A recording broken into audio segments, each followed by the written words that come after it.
परम पावन श्री वृंदावन धाम की भूमि पर परम पूज्य सदगुरुदेव भगवान द्वाराचार्य जगत गुरु निम्बारकाचार्य श्री मुकुंद देवाचार्य पीठाधीश्वर श्री राधेश्याम शरण देवाचार्य जी महाराज के मार्गदर्शन में विश्व प्रसिद्ध भगवान श्री कृष्ण की नगरी श्री धाम वृंदावन परिक्रमा मार्ग मिथिला कुंज आश्रम में निरंतर 24 घंटे अखंड श्री युगल नाम महामंत्र संकीर्तन 30 वर्षों से चल रहा है और अखंड अहर्निश 24 घंटे सदा श्री धाम वृंदावन में मिथिला कुंज में चलता रहेगा।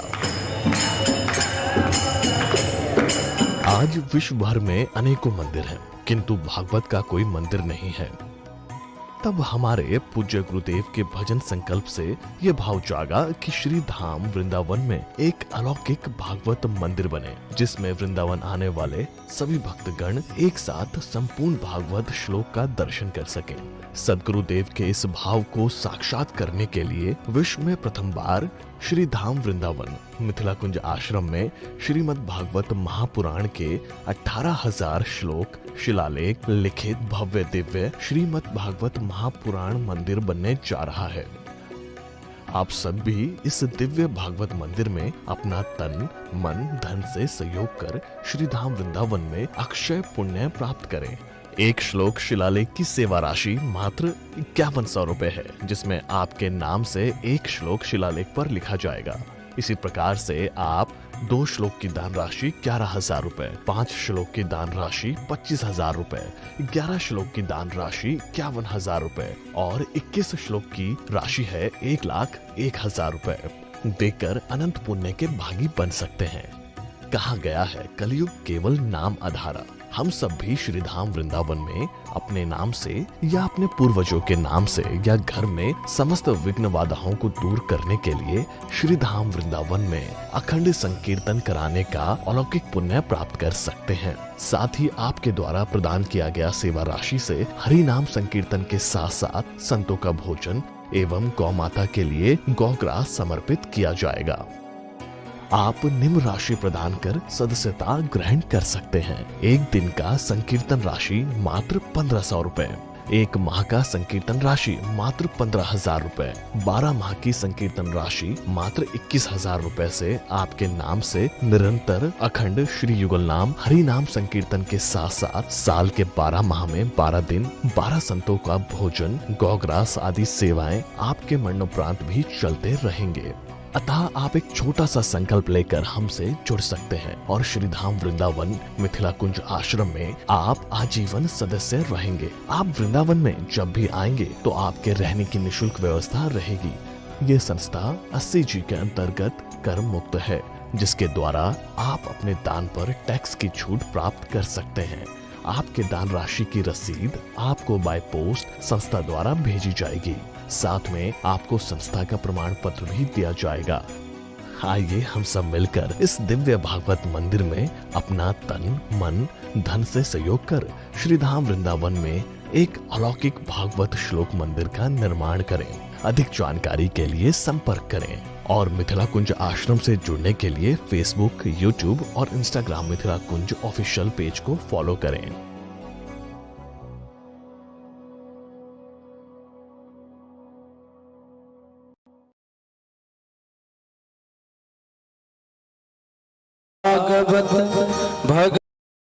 भगवान की है आरती, पापियों को पाप से है तारा।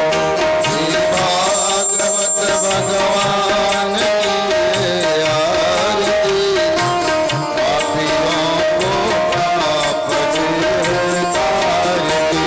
श्री भागवत भगवान की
मधुसूदन की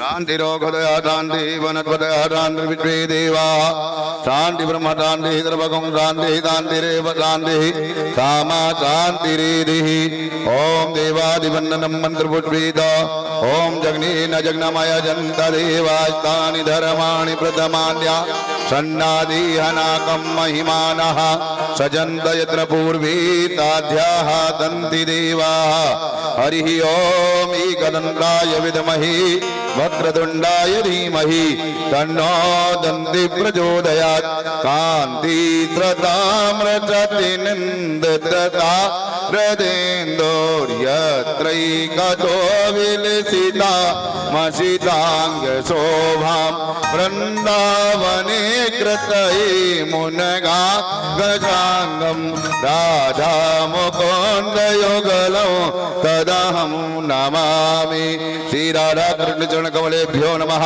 प्रार्थना पूर्वकं नमस्करामि मंत्र पुष्पांजलिं समर्पयामि बोल भागवत भगवान की बोल वृंदावन बिहारी लाल की बोल व्यास जी महाराज की बोल सद्गुरुदेव भगवान की श्री हनुमान जी महाराज की जय जय श्री राधे जय जय श्री राधे श्याम। सभी भक्तवृंदो कृपया कथा पंडाल में विराजमान हो जाए अपने आश्रम स्थान पर। और जो भी भक्त भक्त मेरी आवाज सुन रहे हो, जहाँ तक मेरी आवाज जा रही हो, कृपया कथा पंडाल में आकर के विराजमान हो जाए। सद्गुरुदेव भगवान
सदवृंगे प्रसित विष्णु भक्ति नलनी व्याको से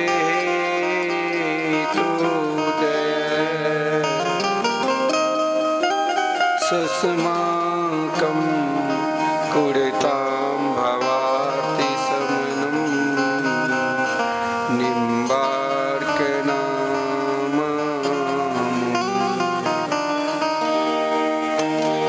नमस्तस्मै भगवते कृष्णाय कुण्ठवेदसे राधाधर सुधा सिन्धो नमो नित्ये विहारिणी वाञ्छा कल्पतरुभ्यश्च कृपा सिन्धुभ्य एव च पतितानां पावनेभ्यो वैष्णवेभ्यो नमो नमः।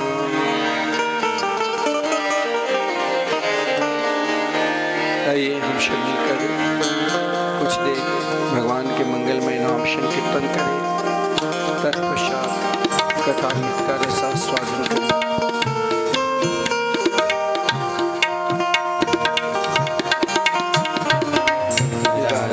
कृष्ण राधे कृष्ण कृष्ण कृष्ण राधे राधे राधे श्याम श्याम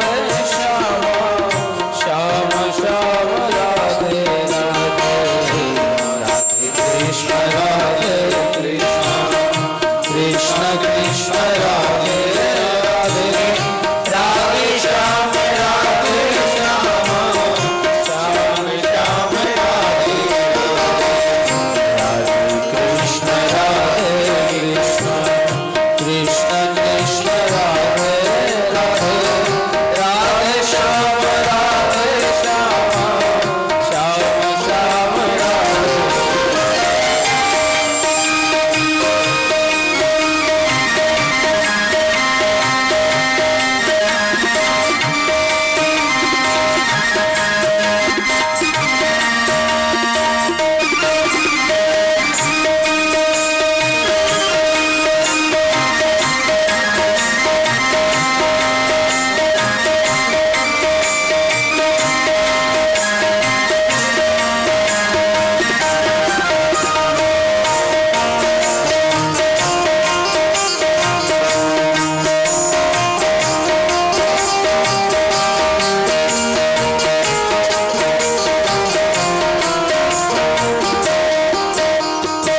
शत्रुदेव भगवान की जय। श्रीमद्भागवत महापुराण की जय। श्री सुखदेव जी महाराज की जय। समस्त ग्राम बस्ती की जय। श्री हनुमान जी महाराज की जय। जय जय श्री राधे। जय जय श्री राधे।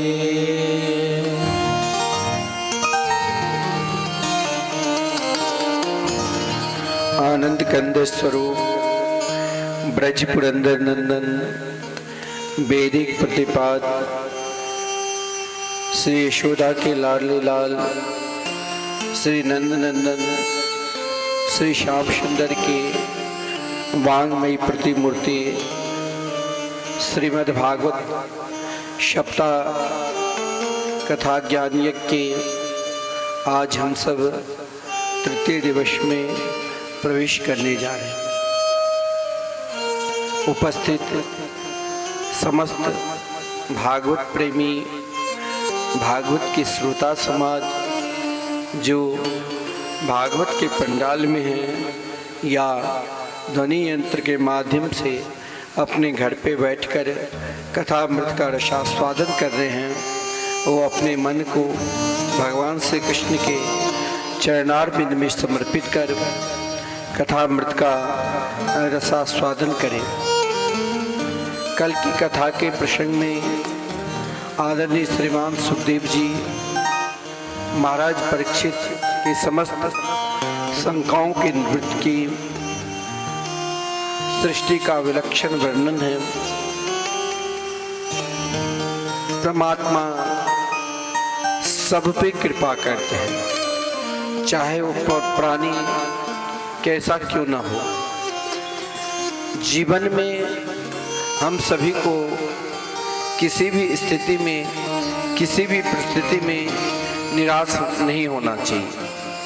चाहे हम बहुत बड़े हैं, चाहे हम बहुत बड़े छोटे हैं, फिर भी अपने जीवन में कभी भी यह नहीं सोचना चाहिए कि मेरे ऊपर भगवान की कृपा नहीं, मेरे ऊपर परमात्मा की कृपा नहीं होगी। चाहे आपके पास प्रभाव है और चाहे आपके पास प्रभाव नहीं है, फिर भी आप अपने मन को भगवान के चरणारविंद में समर्पित कर दिए हैं, तो एक दिन न एक दिन परमात्मा आप पर जरूर कृपा करेंगे। देखा जाए विदुर जी के चरित्र में बड़ा सुंदर भाव है। विदुर जी हर हमेशा हर पल धर्म के साथ किया। यदि सामने वाले गलती कर रहे हैं और आप यदि सही मार्ग उनको दिखा रहे हैं, वो चाहे आपकी बात माने चाहे ना माने, लेकिन हमें अपना धर्म कभी नहीं त्यागना चाहिए। प्रयास करना चाहिए कि मैं अपने धर्म के द्वारा उनको भगवान के चरणारविंद में समर्पित करूं। अगर आपका परिश्रम आपका प्रयास काम नहीं कर रहा है तो वहां आपको अधर्म नहीं लगेगा। हो सके तो वहां से अलग हो जाना चाहिए, और नहीं तो परमात्मा के चरणारविंद पे भगवान की इच्छा पर छोड़ देना चाहिए। धृतराष्ट्र जीवन पर्यंत पुत्र की मोह में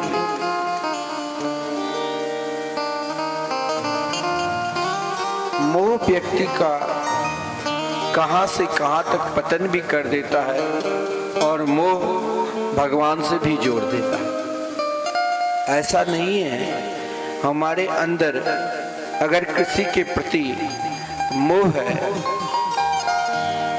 तो हमें सदा उनके प्रति आकर्षण आसक्ति रहेगी।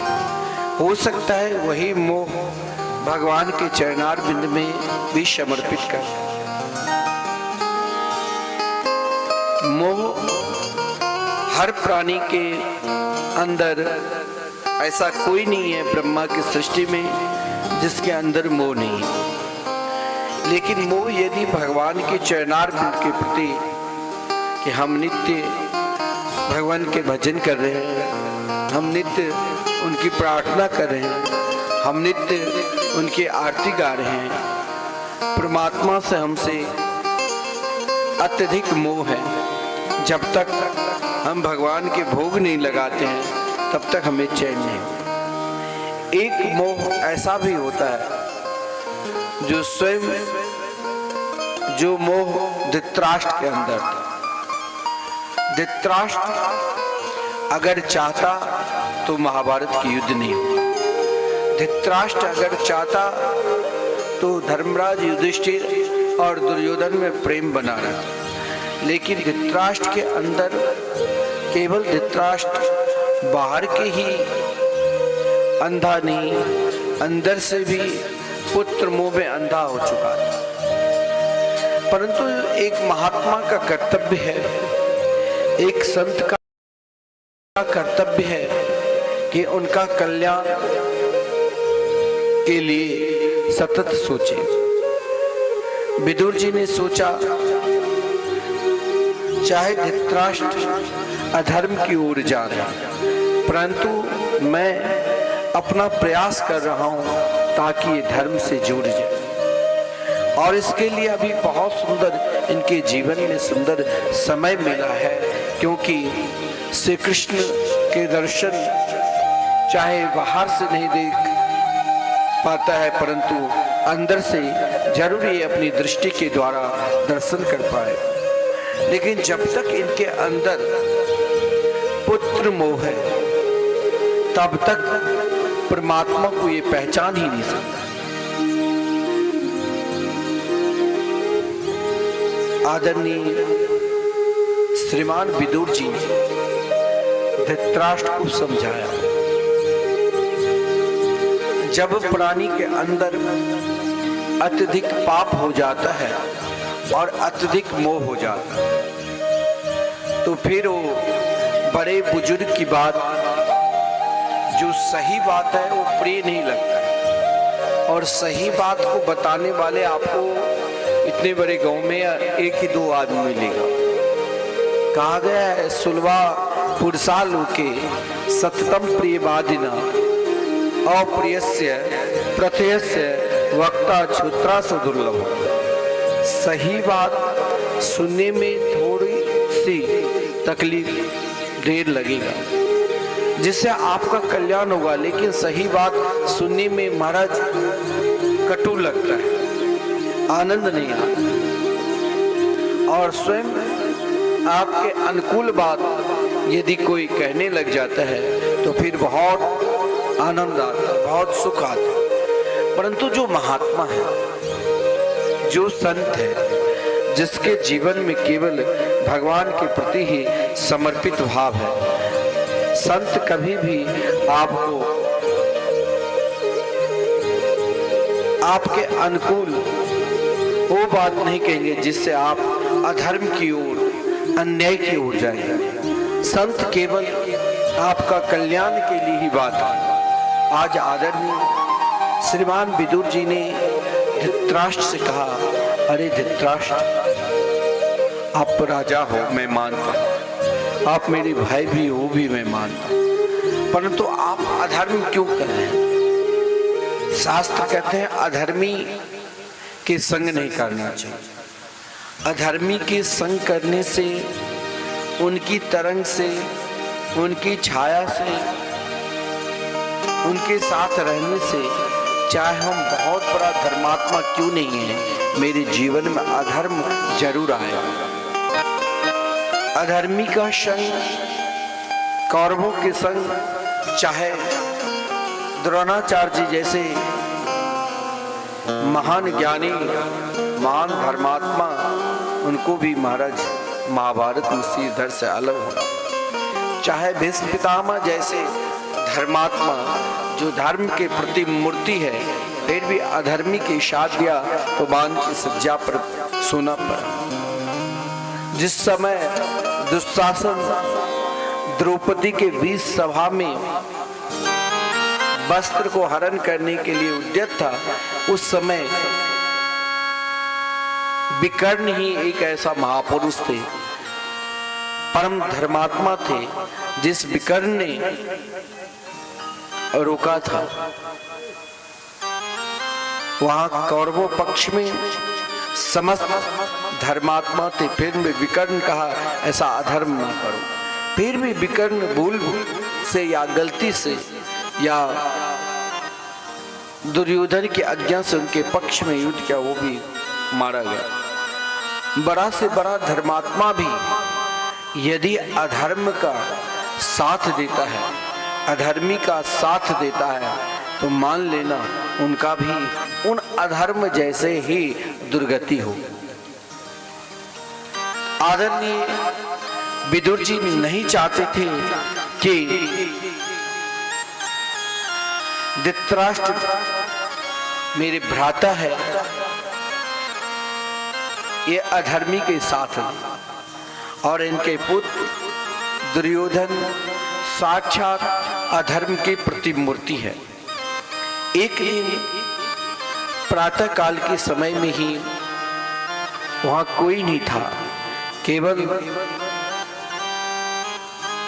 धृतराष्ट्र और आदरणीय विदुर जी जो मंत्री पद पे थे। विदुर जी ने धृतराष्ट्र से कहा, आज तक मैंने आपको बहुत कुछ समझाया, लेकिन आज मैं आपसे ये कहना चाहता हूँ, आपके जो ये पुत्र है साक्षात अधर्म की ही प्रतिमूर्ति है। मेरी दृष्टि से आप इनको त्याग दो, छोड़ दो। शास्त्र में कहा गया है, एक गौ को त्यागने से यदि राष्ट्र का कल्याण हो तो उसे त्यागना कोई अधर्म है। एक घर को त्यागने से यदि राज्य का कल्याण हो तो उसे त्याग देना चाहिए, और एक व्यक्ति का त्यागने से यदि घर में सुख और शांति रहे तो उसे त्यागना भी कोई पाप नहीं है, कोई अधर्म नहीं है। आपके पुत्र अधर्मी है। अधर्मी केवल अधर्म ही नहीं करता है, उसके पल पर उस शंका में भी डूबे रहते हैं।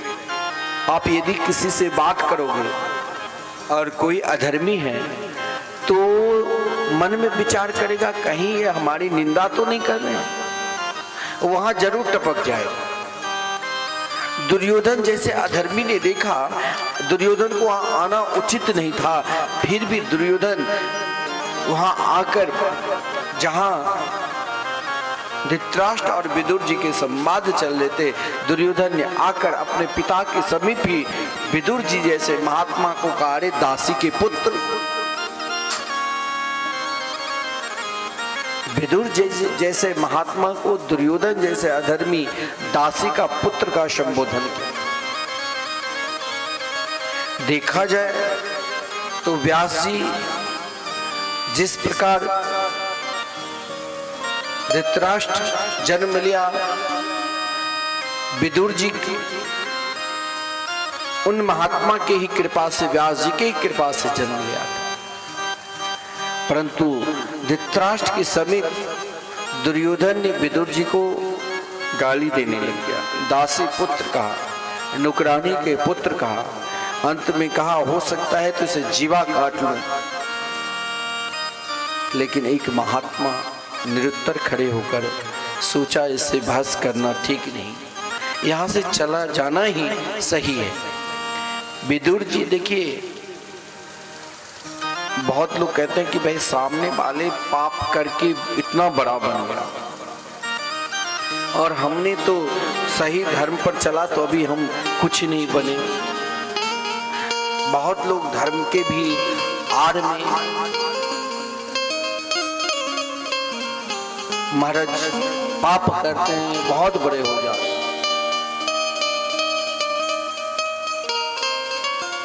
एक दृष्टांत है कि एक गांव में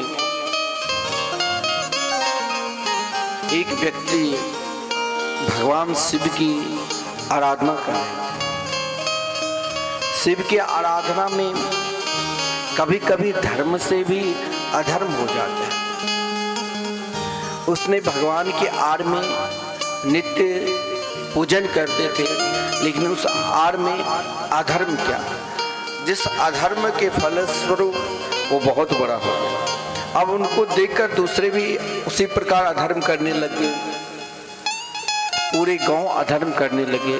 लेकिन उस गांव में एक धर्मात्मा था।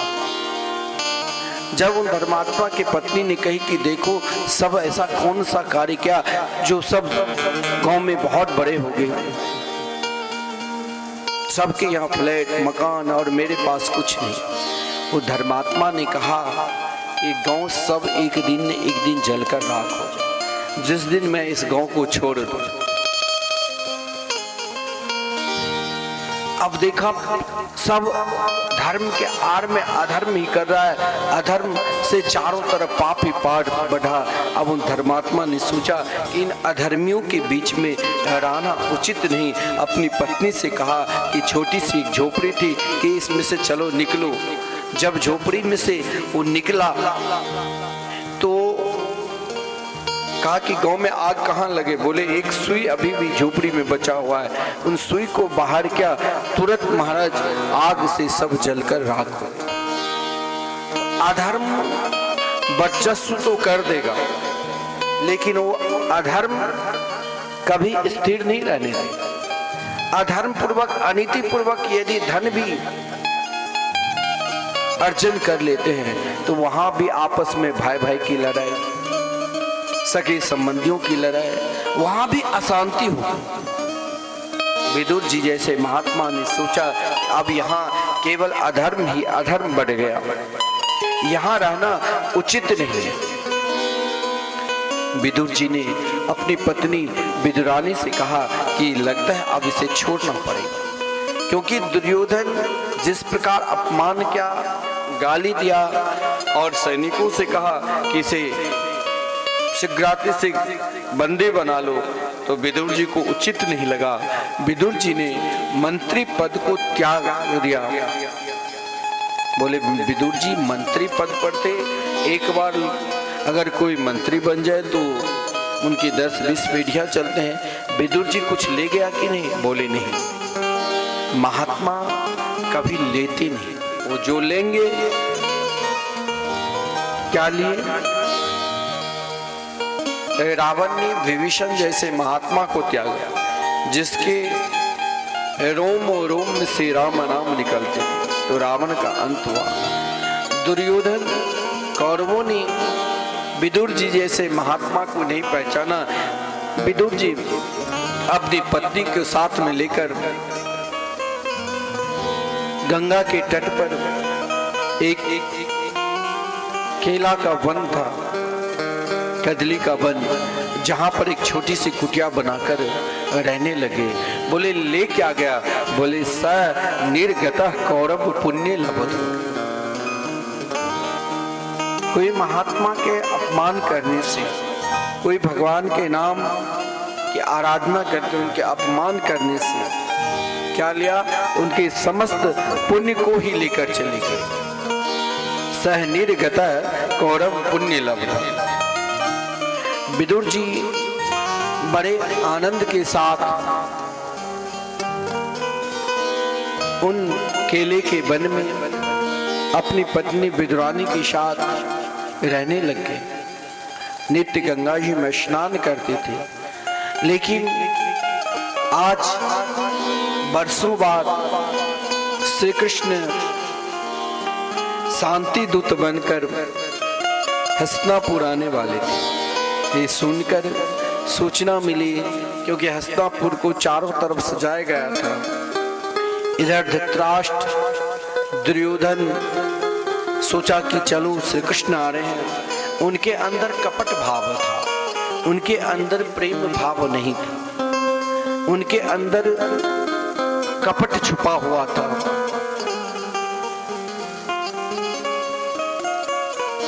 वहां हर प्राणी मात्र के अंदर कपट है, लेकिन महात्मा विदुर के अंदर कोई कपट नहीं।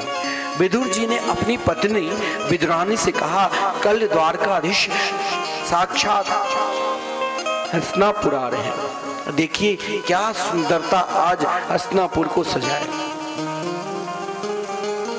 विदुरानी उस समय श्री कृष्ण की आरती कर रहे थे।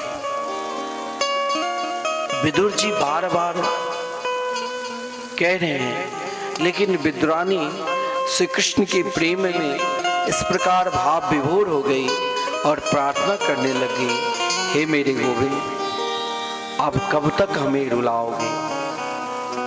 शायद जो आपके निकट आते हैं उसे आप बहुत रुलाते हैं। उन गोपियों ने भी आपसे प्रेम किया तो आपने रोते हुए उन्हें छोड़कर चले गए। क्या आप हमें दर्शन नहीं दोगे? विदुरानी बार बार प्रार्थना करी, क्या आप मेरे घर में नहीं आओगे?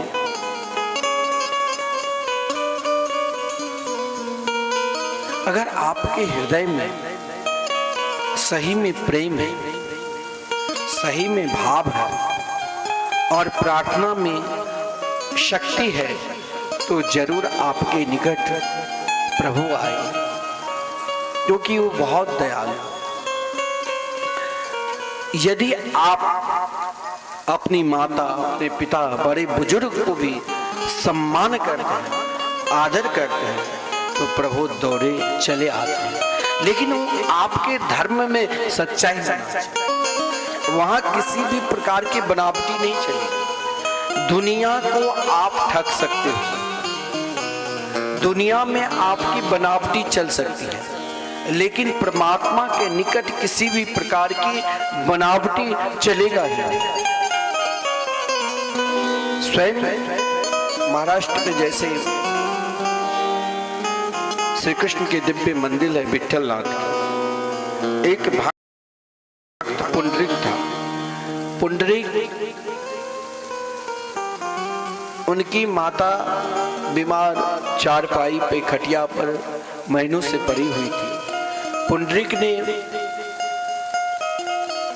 देखा माता बीमार है और आज श्री कृष्ण जन्मोत्सव सब मना रहे थे। जैसे यहाँ कल श्री कृष्ण जन्मोत्सव होंगे, सब बड़े धूमधाम के साथ श्री कृष्ण जन्मोत्सव मंदिर में मना रहे।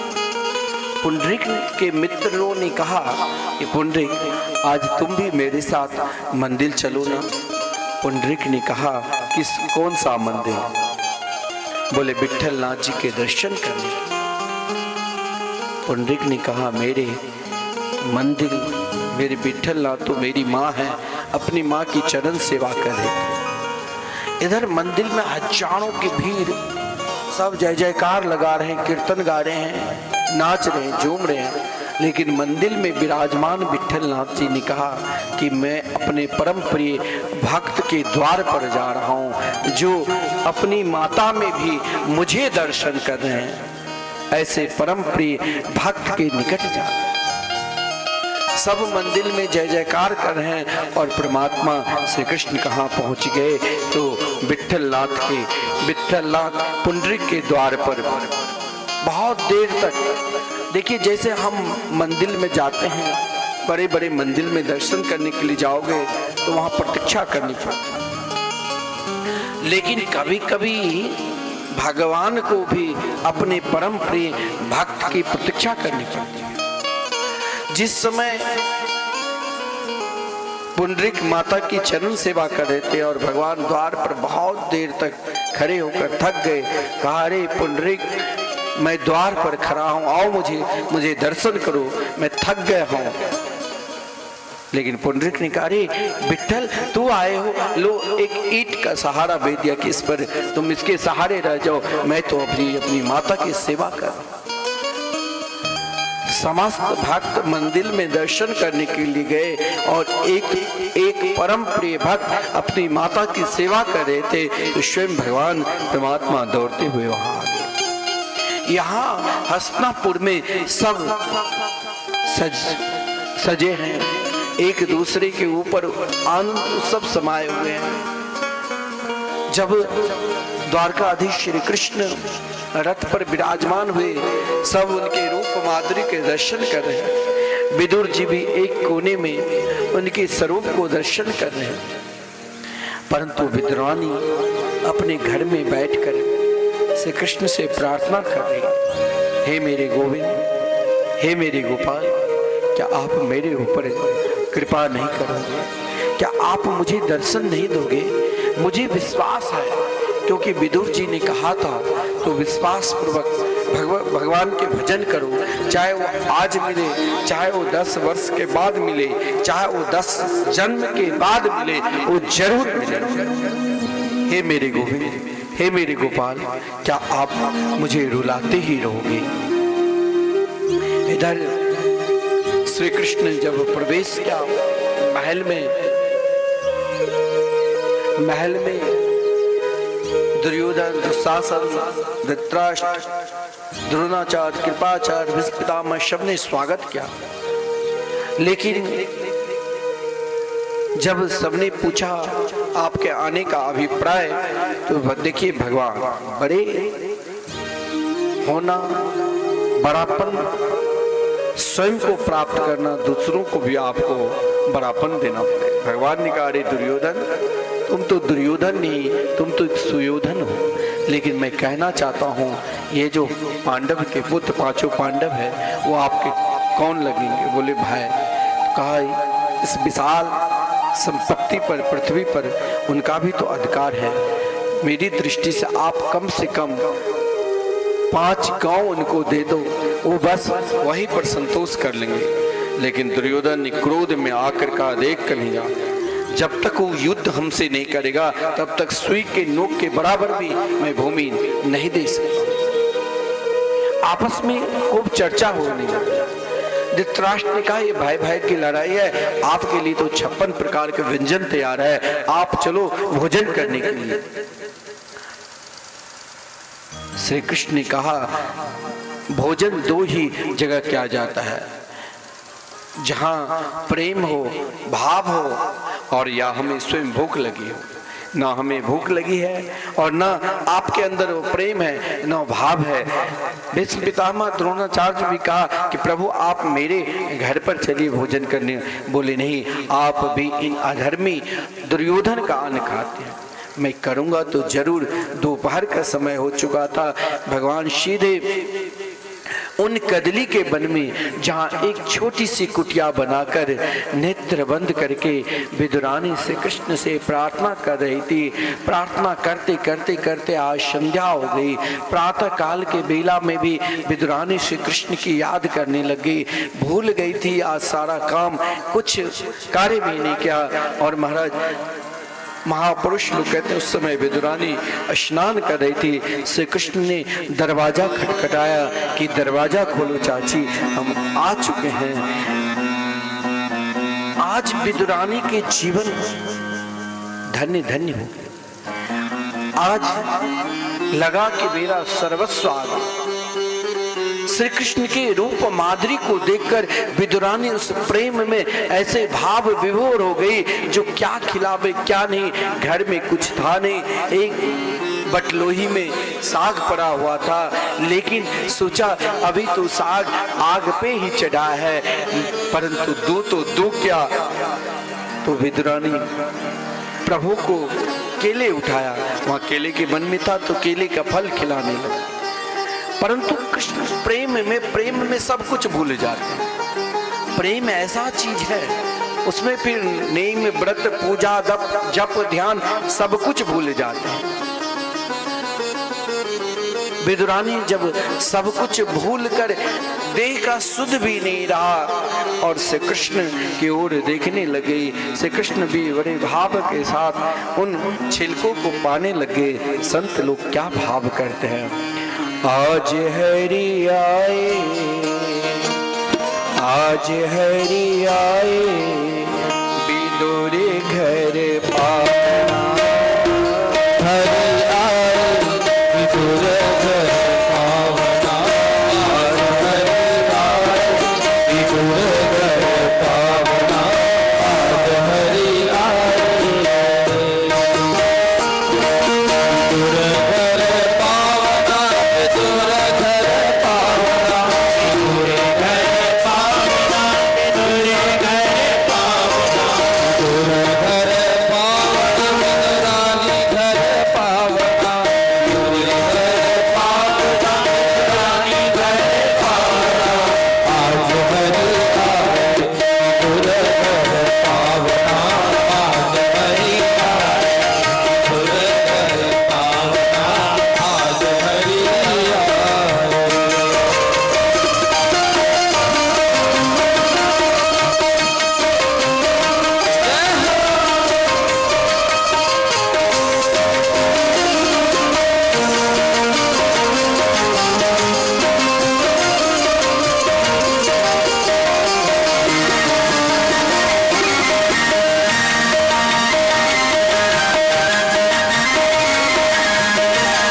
भगवान ने विदुरानी की इच्छा के पूर्ण किया।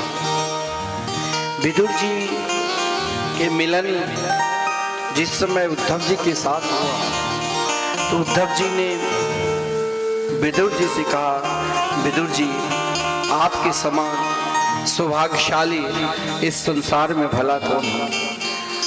हे विदुर जी, जिस समय भगवान अपने दिव्य धाम को जाने लगे थे उस समय मैंने भगवान से प्रश्न किया कि प्रभु आपने जितने भी अवतार लिए हैं इन 24 अवतारों में मैं आपसे पूछना चाहता हूँ कि आपने इन 24 अवतारों में माता यशोदा की तरह प्रेम, माता कौशल्या की तरह प्रेम और जिस प्रकार माता यशोदा ने आपको माखन खिलाते थे क्या वही प्रेम से कोई भक्त खिलाए।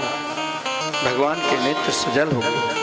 कहा कि उद्धव जी मैंने दो जो हमारे श्रेष्ठ अवतार है श्री रामावतार से कृष्णा अवतार, दो जगह जो मुझे स्वाद भोजन में मिला आज तक वो स्वाद मुझे कहीं मिला ही, क्योंकि मैं केवल भाव का भूखा हूं मैं। भाव ही तो सार है और भाव से भजते जो भव से बेरा पार। केवल परमात्मा के चरणारविंद में अपना भाव मन को समर्पित करना पड़ेगा। बोले रामावतार में जो सबरी के झूठन बैर में जो स्वाद मिला, मैंने सबरी से पूछा सबरी क्या चाहिए, क्योंकि आज तक ये स्वाद मुझे शायद अयोध्या में भी ना मिला। सबरी ने कहा प्रभु मेरे झूठन बैर में मैं तो एक भिलनी, एक दास, जिस सबरी को कोई सम्मान नहीं दिया, जिस सबरी ने गुरुदेव के आज्ञा से मतंग ऋषि के आज्ञा से अपने जीवन में जिया तो राम के लिए, नहीं तो सबरी को कोई जीने भी नहीं देता था। सबरी को अपमान प्राय सब करते थे कि एक नीच जाति की, लेकिन सबरी ने अपने हृदय में श्री राम को इस प्रकार बैठा लिया जो उन बड़े बड़े महात्मा योगी ध्यानी जो कल्पना भी नहीं कर सकते थे, वो श्री राम सबरी के आज झूठन बैर खाए। और उन झूठन बैर में जो स्वाद प्रभु प्राप्त किए, बोले मैं सबरी को क्या दूं। सबरी ने कहा मुझे उन पराभक्ति की प्रेम दे दो। भगवान ने कहा उन पराभक्ति के प्रेम के लिए तो पहले नर्मदा भक्ति के आचरण करो। सबरी को भगवान स्वयं नर्मदा भक्ति का उपदेश दिया, लेकिन कहा कृष्णा अवतार में दूसरा जो मुझे भोजन में प्रेम मिला वो विदुरानी के जो केले की छिलका में जो प्रेम था वो मुझे कहीं नहीं मिला, लेकिन मैंने सबको सब कुछ दिया परंतु विदुर जी को अभी तक कुछ नहीं दिया। हे उद्धव आप उनको भागवत धर्म के सुंदर उपदेश दिए जिसके याद स्वयं भगवान करे, वो भगवान के कितने परम प्रिय भक्त होंगे जरा आप स्वयं कल्पना करें। सृष्टि कर्म का भी वर्णन बड़ा विलक्षण है। सृष्टि कर्म में प्रक्रिया भगवान नारायण के नाभि कमल से जब ब्रह्मा की उत्पत्ति हुई तो ब्रह्मा ने देखा चारों तरफ जल ही जल है, तो ब्रह्मा जी ने जीवन में हर व्यक्ति के लिए जब वो संसार में आता है तो उनके संसार में यदि कुछ प्राप्त करना है तो उसके लिए स्वयं उसे साधन करना पड़ेगा, स्वयं तप करना पड़ेगा। ब्रह्मा जी भगवान के नाभि कमल से प्रकट हुए, चारों तरफ देखा जल ही जल, लेकिन ब्रह्मा जी ने सोचा मैं कहां से आया। जिस उद्यम के लिए ब्रह्मा जी ने आश्चर्यचकित होकर सोचने लगे, स्वयं अपने आप को स्वरूप को ध्यान करने लगे, तो ब्रह्मा जी को दो ही शब्द सुनाई दिया सृष्टि से पूर्व, जहां कोई नहीं केवल जल ही जल केवल ब्रह्मा, कि तप व्याकरण में एक सूत्र है, काद्यो मावसाना अस्पर्शा।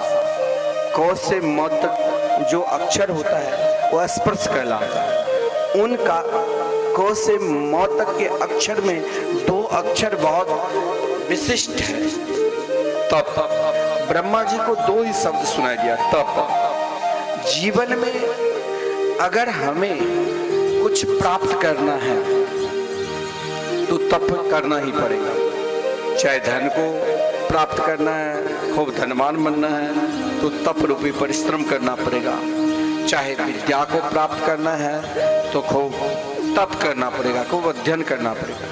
चाहे समाज में प्रतिष्ठा प्राप्त करना है तो तप करना पड़ेगा। समाज के सभी वर्णों से, सभी प्रकार के लोगों से जुड़ना पड़ेगा। चाहे जो परमात्मा को प्राप्त करना है तो तप करना पड़ेगा। बिना तप से भगवान मिलते ही नहीं। ब्रह्मा जी ने भी तप किया, तब ब्रह्मा जी ने उन तप के फल स्वरूप ही ब्रह्म पद प्राप्त किया। लेकिन सृष्टि की प्रक्रिया दो प्रकार की है। कभी स्वयं भगवान सृष्टि अपने अंदर समा लेते हैं और कभी सृष्टि को विस्तार करना पड़ता है। तो ब्रह्मा जी ने सोचा सृष्टि के विस्तार करूं, तो सृष्टि के प्रारंभ में सृष्टि मानसिक सृष्टि थी। ब्रह्मा जी के मन से भृगु, वशिष्ठ, अनेक ऋषि, मरीचि, अंगिरा, पुलस्त्य, पुलह, कर्तो, भृगु, वशिष्ठ, दक्ष और स्वयं देवर्षि नारद जी। लेकिन मानसिक सृष्टि में ब्रह्मा जी को उतना आनंद नहीं आया। अंत में ब्रह्मा जी अपने ही रूप को दो भाग में कर दिया, एक पुरुष के रूप में और एक स्त्री के रूप में। पुरुष के रूप में स्वयं मनु और स्त्री के रूप में सत्यरूपा। मनु सत्यरूपा से भी 3 कन्याएं हुई, जिन 3 कन्याओं की वंश परंपरा में आज ही संपूर्ण सृष्टि है। और 2 पुत्र हुए, प्रियव्रत और उत्तानपा। आकुति, देवहूति, प्रसूति नाम की 3 कन्या और 2 पुत्र, प्रियव्रत और उत्तानपा। देखिए सृष्टि की प्रक्रिया 4 प्रकार की सृष्टि की प्रक्रिया है। संसार में जितने भी प्राणी जन्म लेते हैं वो 4 ही जगह से। संपूर्ण प्राणियों की उत्पत्ति का स्थान 4 ही है। पहला स्थान है जरायुज। जरायुज, जिससे जरायुज से हम सब जन्म लिए। जरायुज के साथ जो जड़ के साथ पैदा होता है, जैसे मनुष्य, गाय, भैंस, बकरी इत्यादि, ये सब जरायुज। दूसरा सृष्टि का स्वरूप है अंडज। अंडज होने यानी अंडे से जो जन्म लेता है वो पक्षी, सांप, गिलहरी, छिपकली इत्यादि। और तीसरा सृष्टि में जो जन्म लेता है उसे उद्भिज कहते हैं। उद्भिज से इन सृष्टि में कौन से जीव जन्म लेते हैं, तो उद्भिज से जो पृथ्वी को भेदन करके जो ऊपर निकलते हैं, जैसे वृक्ष, लता, घास, धान, गेहूं, ये सब के जन्म उद्भिज सृष्टि से हुआ। और चौथा जो सृष्टि से जन्म लेते हैं स्वेदेज। स्वेदेज मतलब पसीना से जो जन्म लेते हैं, जैसे जू और अनेक प्रकार के कीड़ा मकोड़े, ये सब स्वदेज सृष्टि में वर्णन होता है। इन 4 प्रकार के ही सृष्टि के जन्म में समस्त संसार के जो भी लता पता हम सब आप इन्हीं 4 प्रकार के रूप में जन्म। लेकिन मनु महाराज ने ब्रह्मा जी से कहा कि महाराज सृष्टि के विस्तार कैसे करूं, चारों तरफ जल ही जल है। ब्रह्मा जी ने नेत्र बंद किया। नेत्र बंद करने के उपरांत ब्रह्मा जी ने देखा कि क्या करूं, तो महाराज ब्रह्मा जी के नासिका छिद्र से एक छोटा सा कीड़ा निकला। देखते ही देखते विशाल रूप, बारह रूप, यानी शुगर के रूप में स्वयं भगवान नारायण बारह भगवान के रूप में जिस श्वेत बारह कल्प में हम सब निवास करते हैं, और बारह भगवान हिरण्याक्ष को धार कर पुनः पृथ्वी की स्थापना की, और जिस पृथ्वी पर हम सब जिस बारह कल्प में निवास करते हैं और पुनः अपने लोक चले गए। महाराज परीक्षित ने एक प्रश्न किया कि ये हिरण्याक्ष कौन है जिसके लिए भगवान को स्वयं बारह अवतार धारण करा, यानी शुगर की। तो देखिए महाराज कश्यप की कई पत्नियां हैं, 13 पत्नी, सबसे लेकिन 2 विशिष्ट पत्नी का नाम भागवत में वर्णन, दिति और अदिति। दिति देव असुरों की माता है और अदिति देवताओं की माता। ये जो जलनशील भाव है, शत्रुता भाव है, वो आज से नहीं अनादिकाल से, जिस समय सृष्टि के विस्तार हुई तब से ही द्वेष भाव उत्पन्न हो गया, एक दूसरे के प्रति द्वेष भाव। दिति के अंदर ये द्वेष भाव हुआ कि देखो मेरे पुत्र सबके सब असुर बार बार मारा जाता है, और देवताओं की माता अदिति जिसके पुत्र का नाम लोग पूजा पाठ करते हैं, मैं भी कोई ऐसा पुत्र प्रकट करूं जो सबसे बलशाली श्रेष्ठ बने। तो महाराज कश्यप के निकट दिति गई और महाराज कश्यप से कहा, महाराज हमारी इच्छा है कि मेरे घर में कोई संतान हो। महाराज कश्यप ने कहा ठीक है, लेकिन देवी अभी संध्या के समय, शास्त्र में कहा गया है संध्या के समय 4 काम बिल्कुल नहीं करना, और जो संध्या के समय 4 काम करते हैं वो अधर्म करते हैं। संध्या के समय जब हम दीपक जलाते हैं ना घर में, तो दीपक इसीलिए जलाया जाता है, दीपक प्रकाश के स्वरूप है।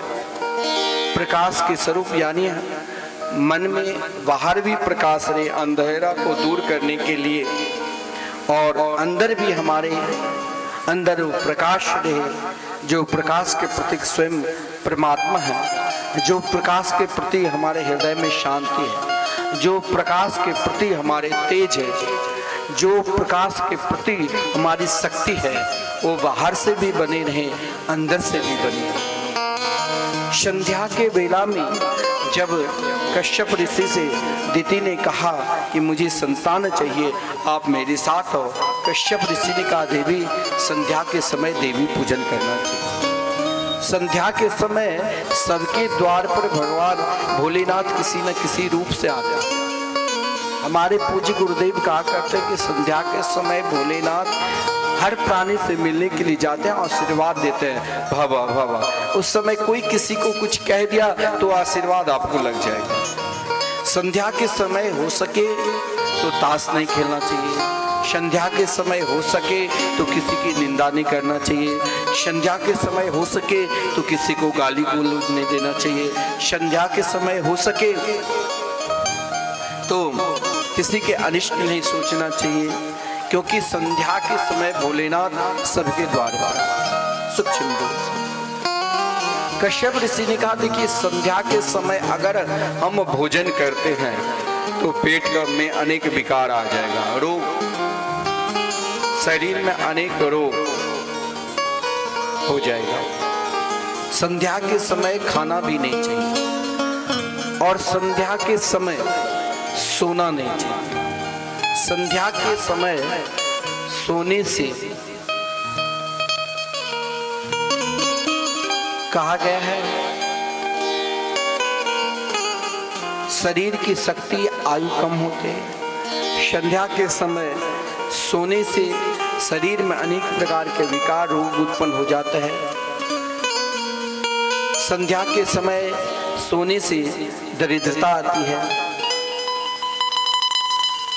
और संध्या के समय पढ़ना भी नहीं चाहिए। संध्या के समय पढ़ने से स्मरण शक्ति कम होती है, और संध्या के समय पति पत्नी का संग भी नहीं करना, मैथुन क्रिया नहीं करना चाहिए, जिससे संतान आसुरी प्रवृत्ति के होते हैं। लेकिन दिति नहीं मानी, महाराज कश्यप को पकड़ लिया। महाराज कश्यप ने दिति के अंदर झोंकना पड़ा, जिस कारण महाराज कश्यप को सही नहीं लगा। महाराज कश्यप ने दिति को श्राप दे दिया, तूने मेरी बात नहीं मानी, जो तेरे पुत्र असुर स्वभाव का होगा, आसुरी प्रवृत्ति का होगा। संध्या के समय ये 4 काम कभी नहीं करना चाहिए। नहीं खाना चाहिए, उससे दरिद्र आती है। नहीं सोना चाहिए, उससे धन का ह्रास होता है। धन रुकेगा नहीं, धन आने के बाद भी धन रुकता नहीं। संध्या के समय नहीं पढ़ना चाहिए, उसे सफलता नहीं मिलती है। और संध्या के समय नहीं मैथुन क्रिया करना चाहिए, इससे संतान आश्रित प्रवृत्ति के होते हैं। लेकिन दिति नहीं मानी, महाराज कश्यप को झुकना पड़ा। अंत में जब दिति को मालूम हुआ कि मैंने गलती की, महाराज कश्यप के पास जाकर प्रार्थना की। महाराज कश्यप ने कहा कि अब तेरा पुत्र तो असुर बनेगा ही, परंतु तेरे पुत्र भगवान के अनन्य भक्त अजातशत्रु प्रहलाद जी, जिसे दिति के हृदय में प्रसन्नता हुई। चलो कोई बात नहीं।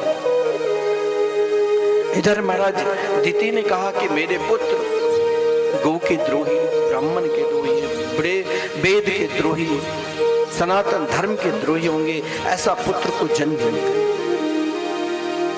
क्योंकि दिति के गर्भ में कोई साधारण बालक नहीं गया था। दिति जिस समय अपने गर्भ से ही उन तेज बल से, भजन के प्रताप से उस गर्भस्थ शिशु को निकलने ही नहीं दिया, तो देवता को तेज सबके सब समाप्त होने लगे। समस्त देवता ब्रह्मा जी के पास गए, ब्रह्मा जी की स्तुति की। ब्रह्मा जी ने नेत्र बंद करके देखा तो ये तो भगवान की विलक्षण लीला है। ब्रह्मा जी ने कहा, एतो तो पार्षदो मह्यम जयो विजय एव च करति कृत्यमाम यज्ञो बहवक्रातामति क्रमम्। यहाँ ब्रह्मा जी ने कहा कि जय और विजय यही असुर बना। अब यहाँ शंका होती है कि भगवान के निकट कोई रहे, वो भी उनके पार्षद के रूप में, उनके सेवक के रूप में। अभी तक हमारे स्तर उन जगह तक नहीं पहुंचा जो हम भगवान के निकट रहे, फिर भी जय और विजय को असुर क्यों बनना? कभी कभी स्वयं को मन करता है कि हम बहुत धर्म कर रहे हैं, हम बहुत पूजन कर रहे हैं, हम दान दक्षिणा सदा देते हैं, फिर भी मेरे जीवन में शांति नहीं। क्यों? कारण क्या है? हम धर्म को मानते हैं, फिर भी हमारे जीवन में अशांति है, दुख है। एक बार ध्यान देना, एक कलिकाल है। कलयुग में कहा गया है, यह संतो विसीदंती प्रह्यसंति ये साधव धत्ते धैर्यम तु यो धीर स धीरो पंडितोत्वा। इस कलिकाल में अगर कभी कभी हम धर्म को, माता पिता को मानेंगे, धर्म को मानेंगे, तो हमें कष्ट होगा, और जो इसके विपरीत चलता है उसे सुख मिलेगा। लेकिन उनका सुख क्षणिक, आपका कष्ट क्षणिक। अब वो क्षणिक सुख की ओर भाग रहा है, तो उनके सुख में उनको आनंद नहीं। आप देखे होंगे बड़े बड़े धनवान रोता रहता है। हम लोग तो चैन से बिस्तर पर भोजन करेंगे, रात्रि में सो जाएंगे, लेकिन धनवान व्यक्ति को, हम लोगों के पास तो हर प्रकार के लोग मिलते हैं, धनवान व्यक्ति को नींद नहीं आती। नींद की गोली 2-4 खाने के बाद ही चैन से डरा रहता है कि कहीं धन इनकम टैक्स वाले आकर छापा न मार, क्योंकि उसे डर है, उसको भय है।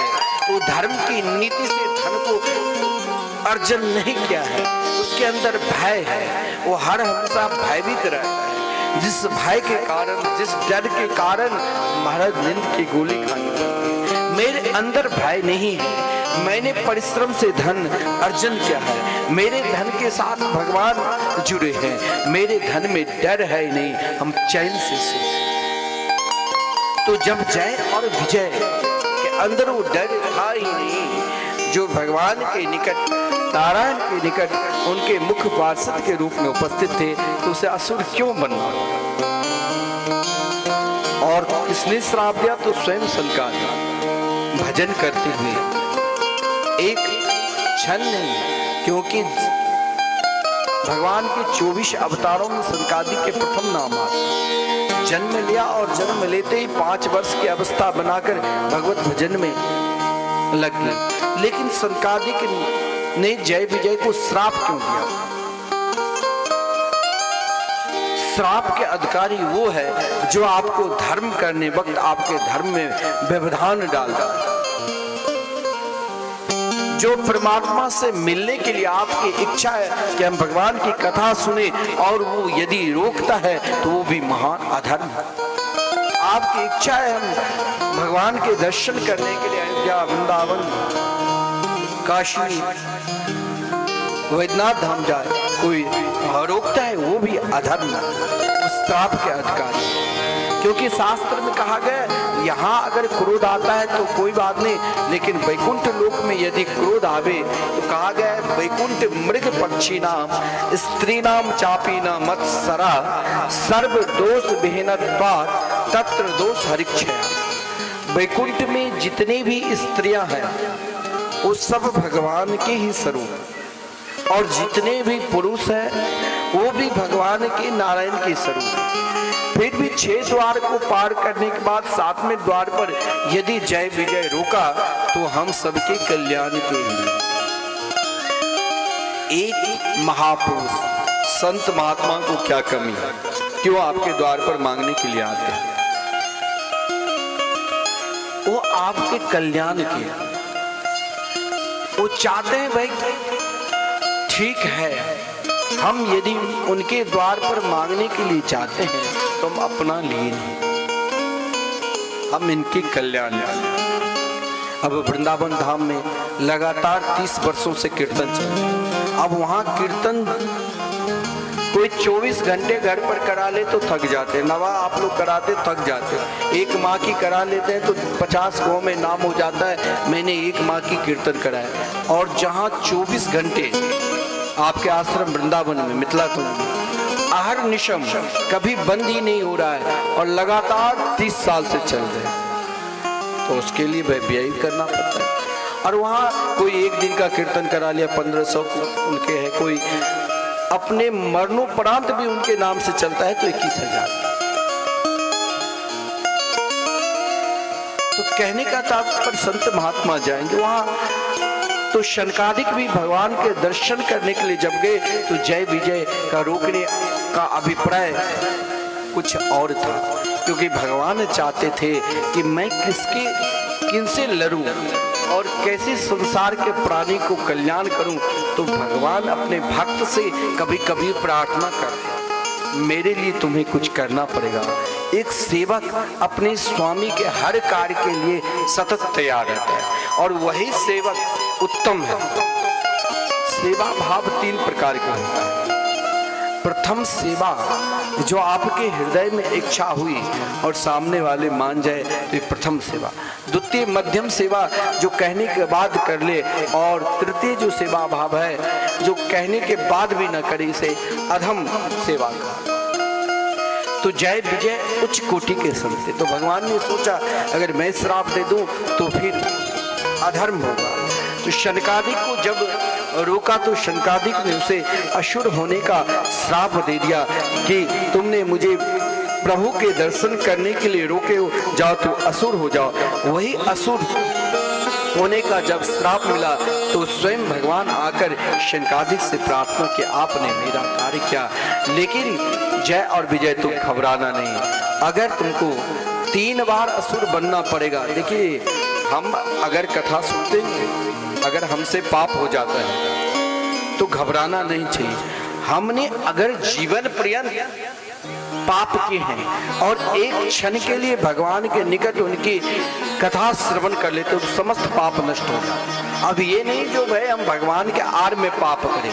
शास्त्र में यह भी कहा गया है अन्न क्षेत्री कृतम पापम पुण्य क्षेत्री गमिष्यति और पुण्य क्षेत्री कृतम पापम तरी वज्रलेपम भविष्यति। भगवान के साक्षी लेकर कोई भी पाप नहीं करना। अगर हम भगवान के भजन करते हैं, बहुत लोग नहीं कहते भाई देखो इतना पुण्य किया और क्या पाया और जीवन में दुख ही दुख, सब इसे छोड़ दिया, कोई इसे भोगने वाला नहीं, कोई रहने वाले नहीं। लेकिन ध्यान देना पुण्य कभी व्यर्थ नहीं होता। शनकादिक ने श्राप दिया जय विजय को कि तुम असुर हो जाओ, लेकिन भगवान ने कहा अगर तुम असुर भी बनोगे तो भी मैं तुम्हें छोड़ूंगा नहीं, मैं तेरे साथ ही रहूंगा। तुम 3 बार असुर बनोगे तो मैं तेरे लिए 4 बार आऊंगा, लेकिन मैं तुम्हें कभी छोड़ूंगा ही नहीं, मैं सदा तेरे साथ ही रहूंगा। तुम कभी अपने आप को अकेला मत मान लेना। बोले प्रभु मुझे उन आसुर वृत्ति में कैसे याद बनी रहेगी। बोले कोई मुझे भगवान के रूप में पूजते हैं लेकिन सबको छोड़ सकता है, लेकिन शत्रु भाव से नहीं। तुम चाहे मुझे शत्रु भाव से भी उपासना करना, क्योंकि इस समय तुम्हारी वृत्ति आसुरी वृत्ति रहेगी, तब भी मैं तेरा कल्याण करूंगा और मैं तेरे लिए 4 बार आऊंगा। वही जय और विजय जब प्रथम बार असुर हिरण्याक्ष और हिरण्यकश्यपु बनता है तो हिरण्याक्ष को उद्धार करने के लिए भगवान 12 अवतार लेते हैं और हिरण्यकश्यपु को उद्धार करने के लिए भगवान नरसिंह के रूप में। वही जब रावण और कुंभकर्ण बनता है तो भगवान श्री राम के रूप में आते हैं, और जब शिशुपाल और दंत वक्त बनते हैं तो भगवान श्री कृष्ण के रूप में। भगवान सदा अपने परम प्रिय भक्त का कल्याण सतत करते हैं। भगवान ने जिस समय पृथ्वी प्रलय कालीन के समुद्र में डूब गई थी तो भगवान 12 अवतार धारण कर हिरण्याक्ष का उद्धार किया। हिरण्याक्ष साक्षात लोभ के प्रतीक है। हिरण्याक्ष को उद्धार किया। समस्त देवताओं ने फूलों की बारिश की और पृथ्वी को अपनी दंष्टाओं पर लाकर पुनः पृथ्वी को स्थापना कर रहे थे, लेकिन पृथ्वी के अंदर भी एक अभिमान हो गया। जीवन में भगवान के चाहे कोई भी हो, भक्त अभिमान दूर कर देते हैं। स्वयं पृथ्वी को भगवान ने वृंदावन को दर्शन कराया और वृंदावन को दर्शन कर पृथ्वी को लगा कि मैं भगवान के दंष्टाओं पर हूँ। फिर ये दूसरा सुंदर पृथ्वी कौन से भगवान ने कहा कि मेरे निज धाम है। जीवन में हर व्यक्ति को यह भाव रखना चाहिए कि एक बार हमें जरूर वृंदावन जाए। वृंदावन यही महल है, यही वृक्ष है, लेकिन वहाँ कण कण में प्रियाप्रीतम की वास है। अपने दिल को भी भाव को यही कहो कि हमें वृंदावन जाना है और वृंदावन में यमुना किनारे में जाकर जहाँ नित्य महापुरुष साधु संत जाते हैं वहाँ यमुना जी में डुबकी लगाना है और राधे राधे गाना है। अपने वृंदावन में जाकर वहाँ हमें बांके बिहारी के दर्शन करना है, वृंदावन बिहारी के दर्शन करना है और उनके दर्शन करके उनसे ही नैन लड़ाना है। वृंदावन में हमें मिलेगा क्या? वृंदावन में संत, क्योंकि वृंदावन में जाकर अगर आप साधु संतों के दर्शन नहीं किया तो वृंदावन में जाकर फिर आपके अंदर जो अभिमान रहेगा वो अभिमान अगर को त्याग करना चाहते हो उन संतों लग झुकना पड़ेगा। और हम सभी को यही पुकारना होगा क्या? वृंदावन जाने को दिल चाहता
ने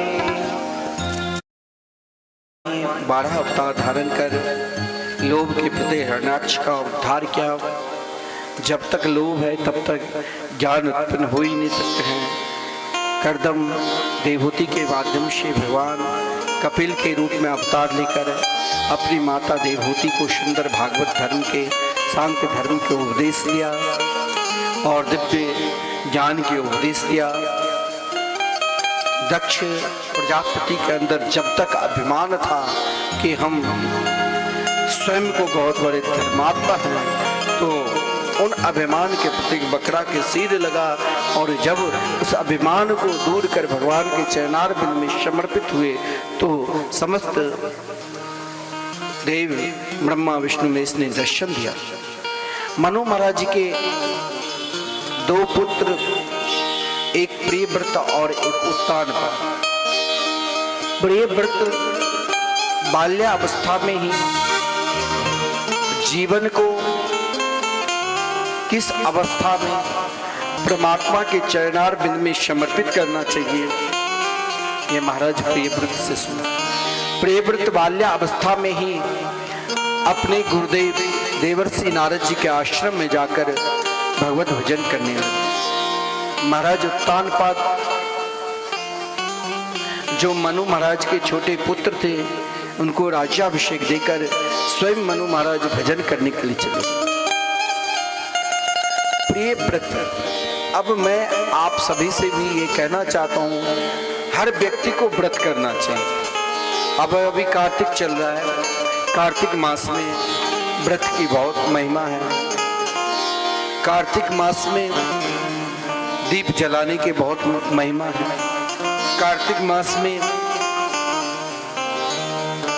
प्रातः काल ब्रह्म मुहूर्त में स्नान करने की बहुत महिमा है। कार्तिक मास में कथा सुनने की अनंत गुना महिमा है।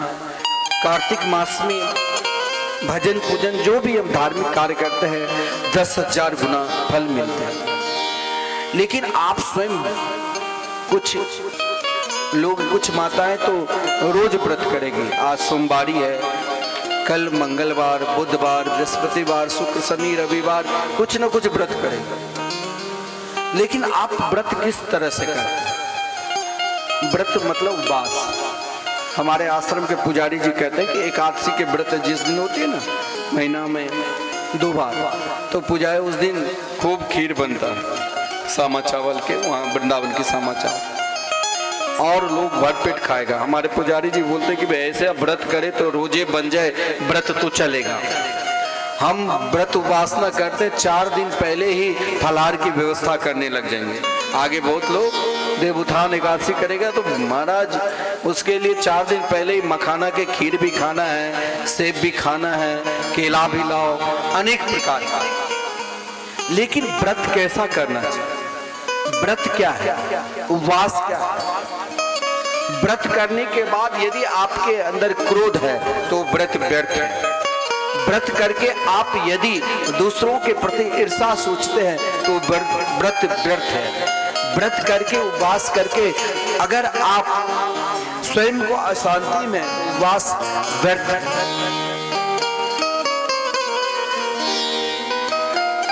ऐसा कौन सा व्रत करे? व्रत करने के बाद भी क्रोध बना है, व्रत करने के बाद भी ईर्ष्या बनी है, व्रत करने के बाद भी दूसरों के प्रति अनिष्ट भाव बना हुआ है, तो ऐसा व्रत व्यर्थ है।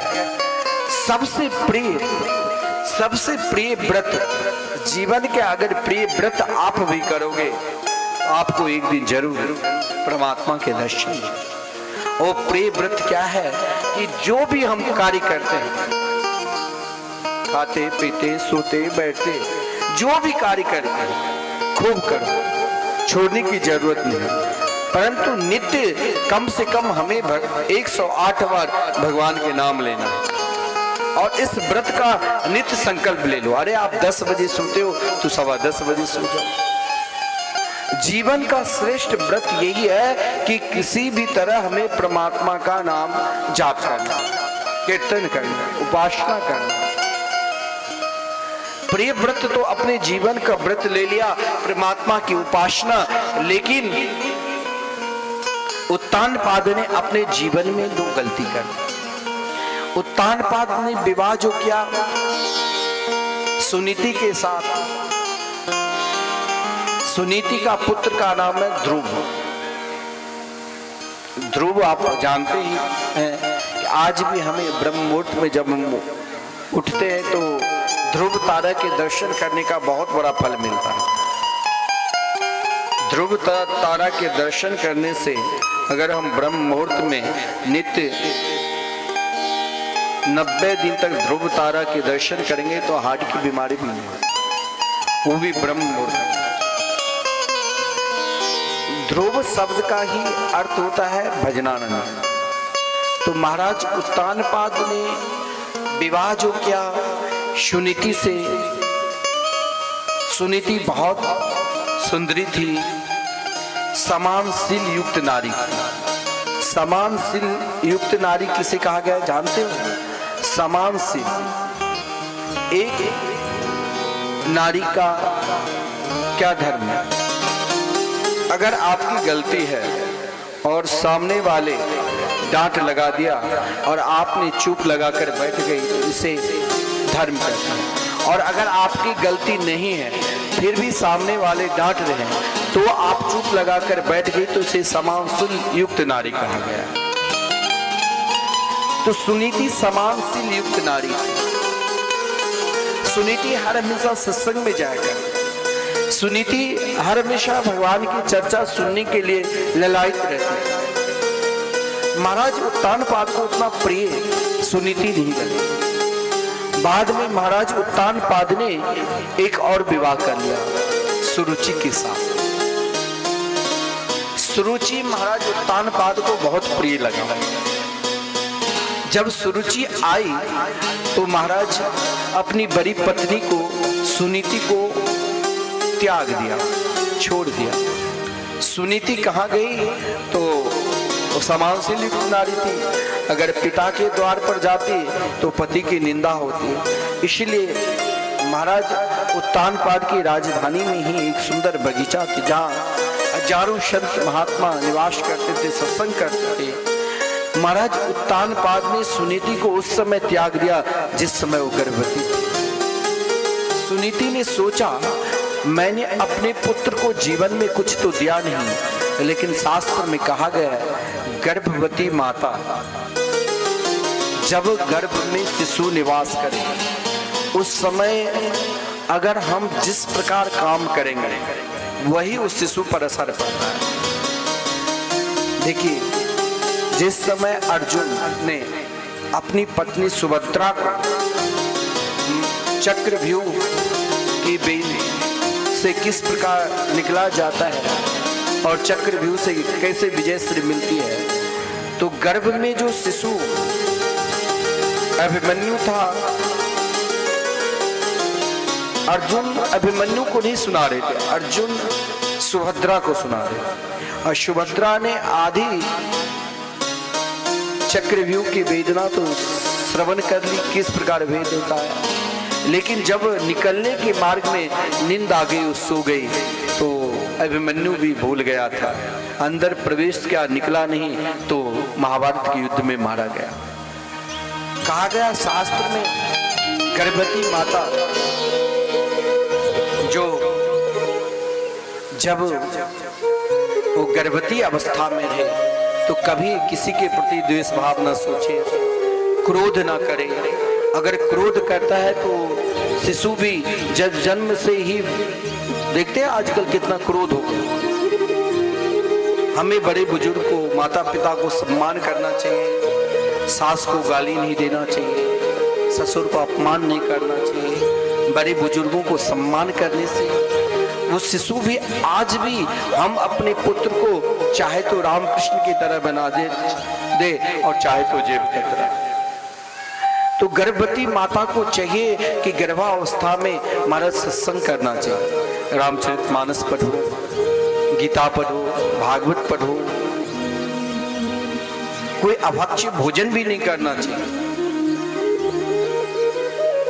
भोजन भी कहा गया हविष्य कि सात्विक भोजन करने से वो बालक जो गर्भस्थ शिशु रहता है, वो सात्विक भोजन के प्रभाव से जब वो जन्म लेगा तो जन्म से ही परम तेजस्वी निकलेगा, उस समाज में, राष्ट्र में अपना कुछ प्रभाव छोड़ेगा, उनकी कीर्ति जगत में फैली रहेगी, उनकी कीर्ति कभी नाश ही नहीं होगा। और एक होता है रुचि, मन मर्जी इच्छा। मन मर्जी इच्छा चलने से जीवन में एक पल के लिए उत्तम प्रिय लगेगा, लेकिन वो सदा नहीं। महाराज उत्तानपाद ने अपनी पत्नी सुनीति को त्याग दिया और सुरुचि को अपनाया। सुनीति से भी एक पुत्र हुआ। देखा जाए तो उत्तानपाद हम सब हैं, जो माता के गर्भ से जन्म लेते हो सब उत्तानपाद। और हम सब की दो ही पत्नी है। कौन सा? एक सुनीति। सुनीति क्या कहते हैं? सुष्ठुर नीतिर जैसे सुनीति, जो सुंदर धर्म के आचरण करे, धर्म को माने। धर्म को मानने वाले को प्रारंभ में कष्ट हो सकता है, दुख मिल सकता है, तकलीफ हो सकती है, लेकिन वो धर्म पर चलने वाले को सदा दुख नहीं रहेगा। कहीं किसी भी शास्त्र में नहीं है जो धर्म को माना उसे दुख हुआ, प्रारंभ में दुख हुआ, बाद में आनंद ही आनंद हुआ।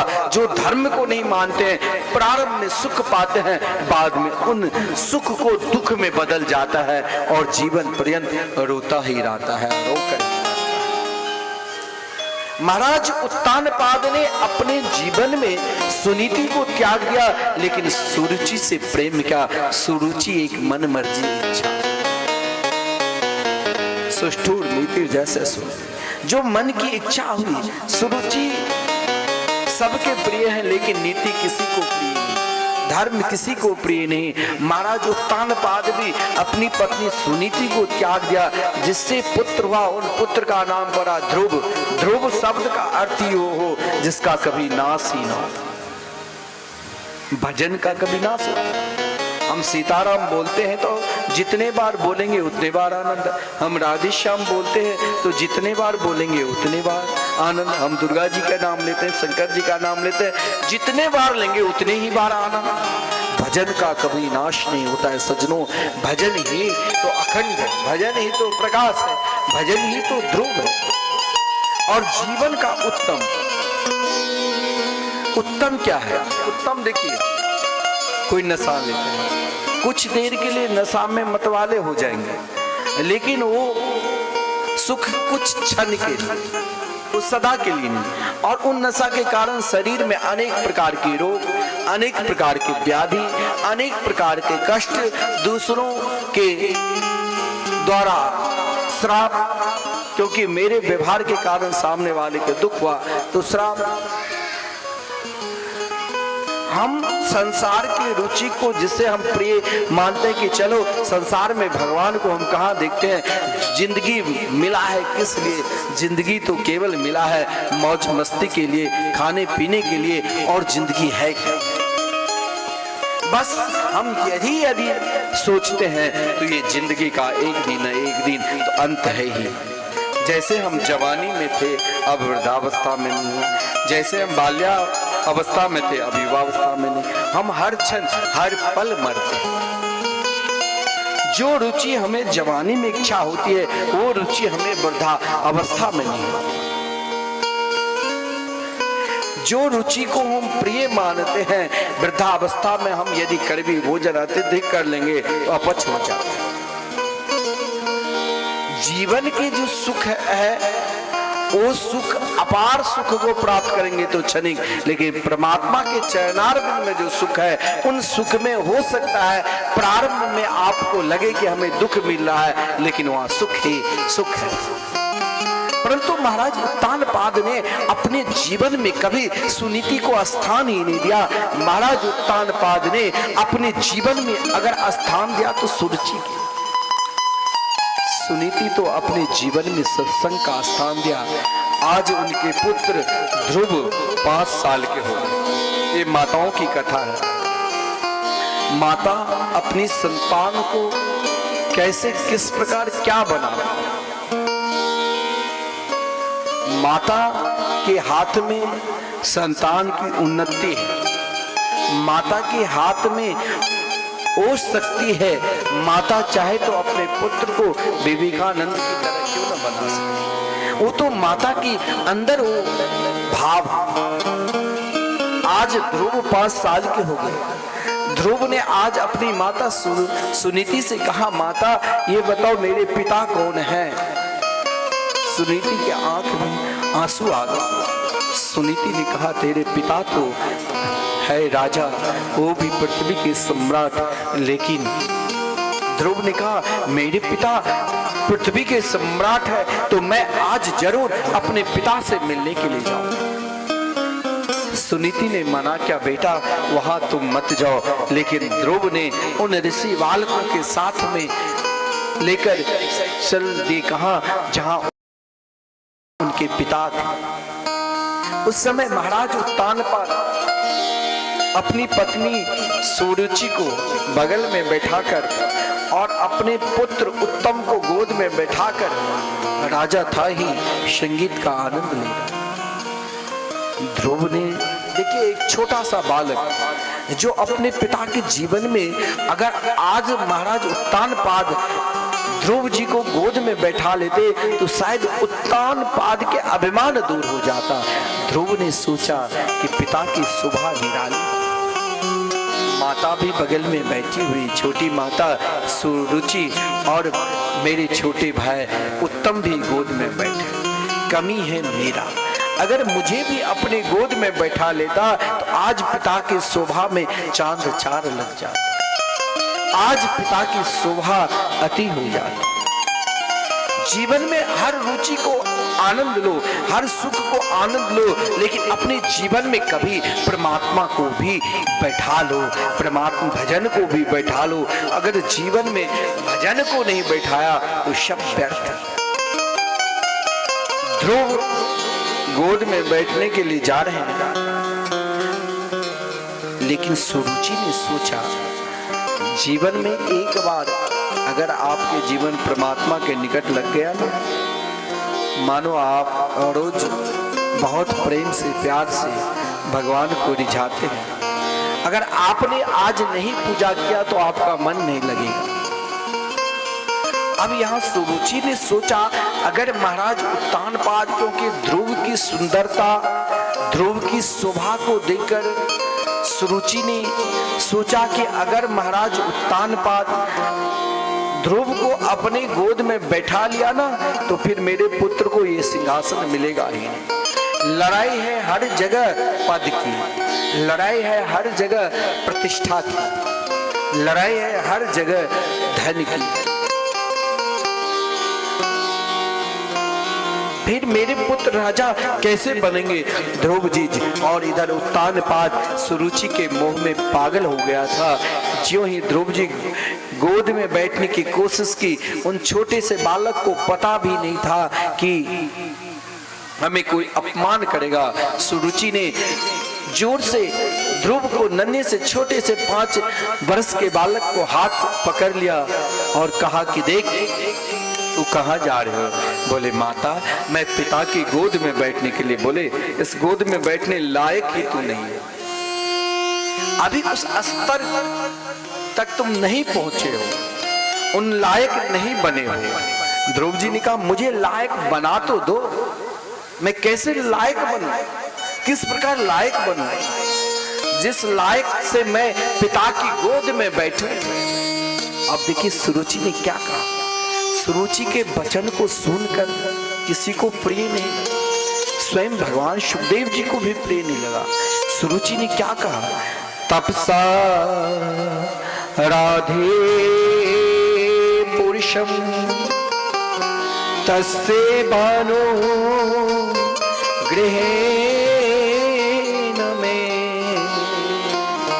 गर्भे तुम साधयात्मानं यदीक्षसे नृपाशनम्।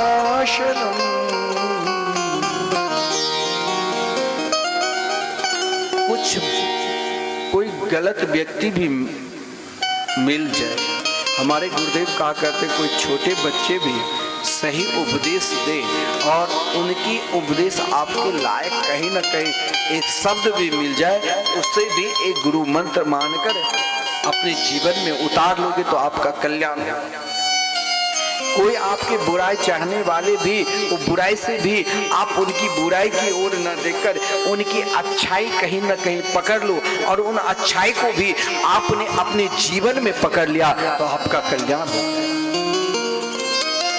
यहाँ सुरुचि जिसने अपने जीवन में कभी भगवान की पूजा की ही नहीं, जिसने अपने जीवन में कभी बड़े को सम्मान दिया ही नहीं, जिसने अपने जीवन में कभी सत्संग किया ही नहीं, जिसने केवल अपनी अभिमान में, अपनी सुंदरता में और अपने अभिमान में मद रहा करती थी, आज ध्रुव को जब हाथ पकड़ा, ध्रुव ने कहा माता श्री ये बताओ इस सिंहासन पर बैठने के लिए कोई उपाय है?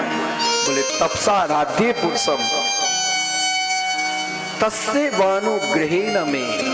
हाँ, अगर तुम्हें यही सिंहासन चाहिए, अभी तू परिपक्व नहीं, अभी तूने अपने जीवन में ऐसा कोई पुण्य किया ही नहीं जो इतने बड़े श्रेष्ठ सिंहासन पर बैठ सकते हो, इतनी बड़ी संपत्ति के मालिक बन सकते हो।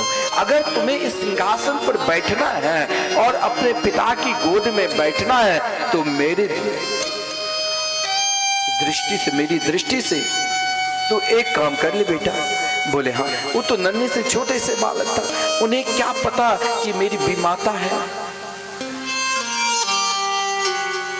उन्हें तो पता भी नहीं। लेकिन ध्रुव ने से जब सुरुचि ने कहा तपसा राधे पुरुषम तस्से वानुग्रहेण में, तू जाओ जंगल और जंगल में जाकर तप करना और तप से अगर तुम्हें भगवान दर्शन दे दे। अब यहाँ उसने गलती शब्द बोल दिया।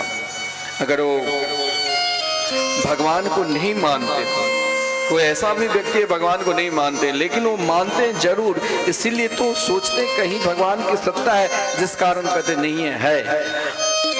अब सुरुचि नहीं भगवान को माना, परंतु कहा हाँ जाओ भगवान की कृपा से अगर तुमने भजन किया, तप किया, भगवान ने दर्शन दे दिया नारायण, तो गर्भी तुम साधे आत्मानम यदिक्षसी नृपासन, तू भगवान से कुछ मांगना ही नहीं, कहना भगवान मैं मर जाऊं और मरकर मैं सुरुचि के पुत्र बनूं जन्म लेकर, जब तू मेरा पुत्र बनोगे तभी तू इस सिंहासन पर बैठा।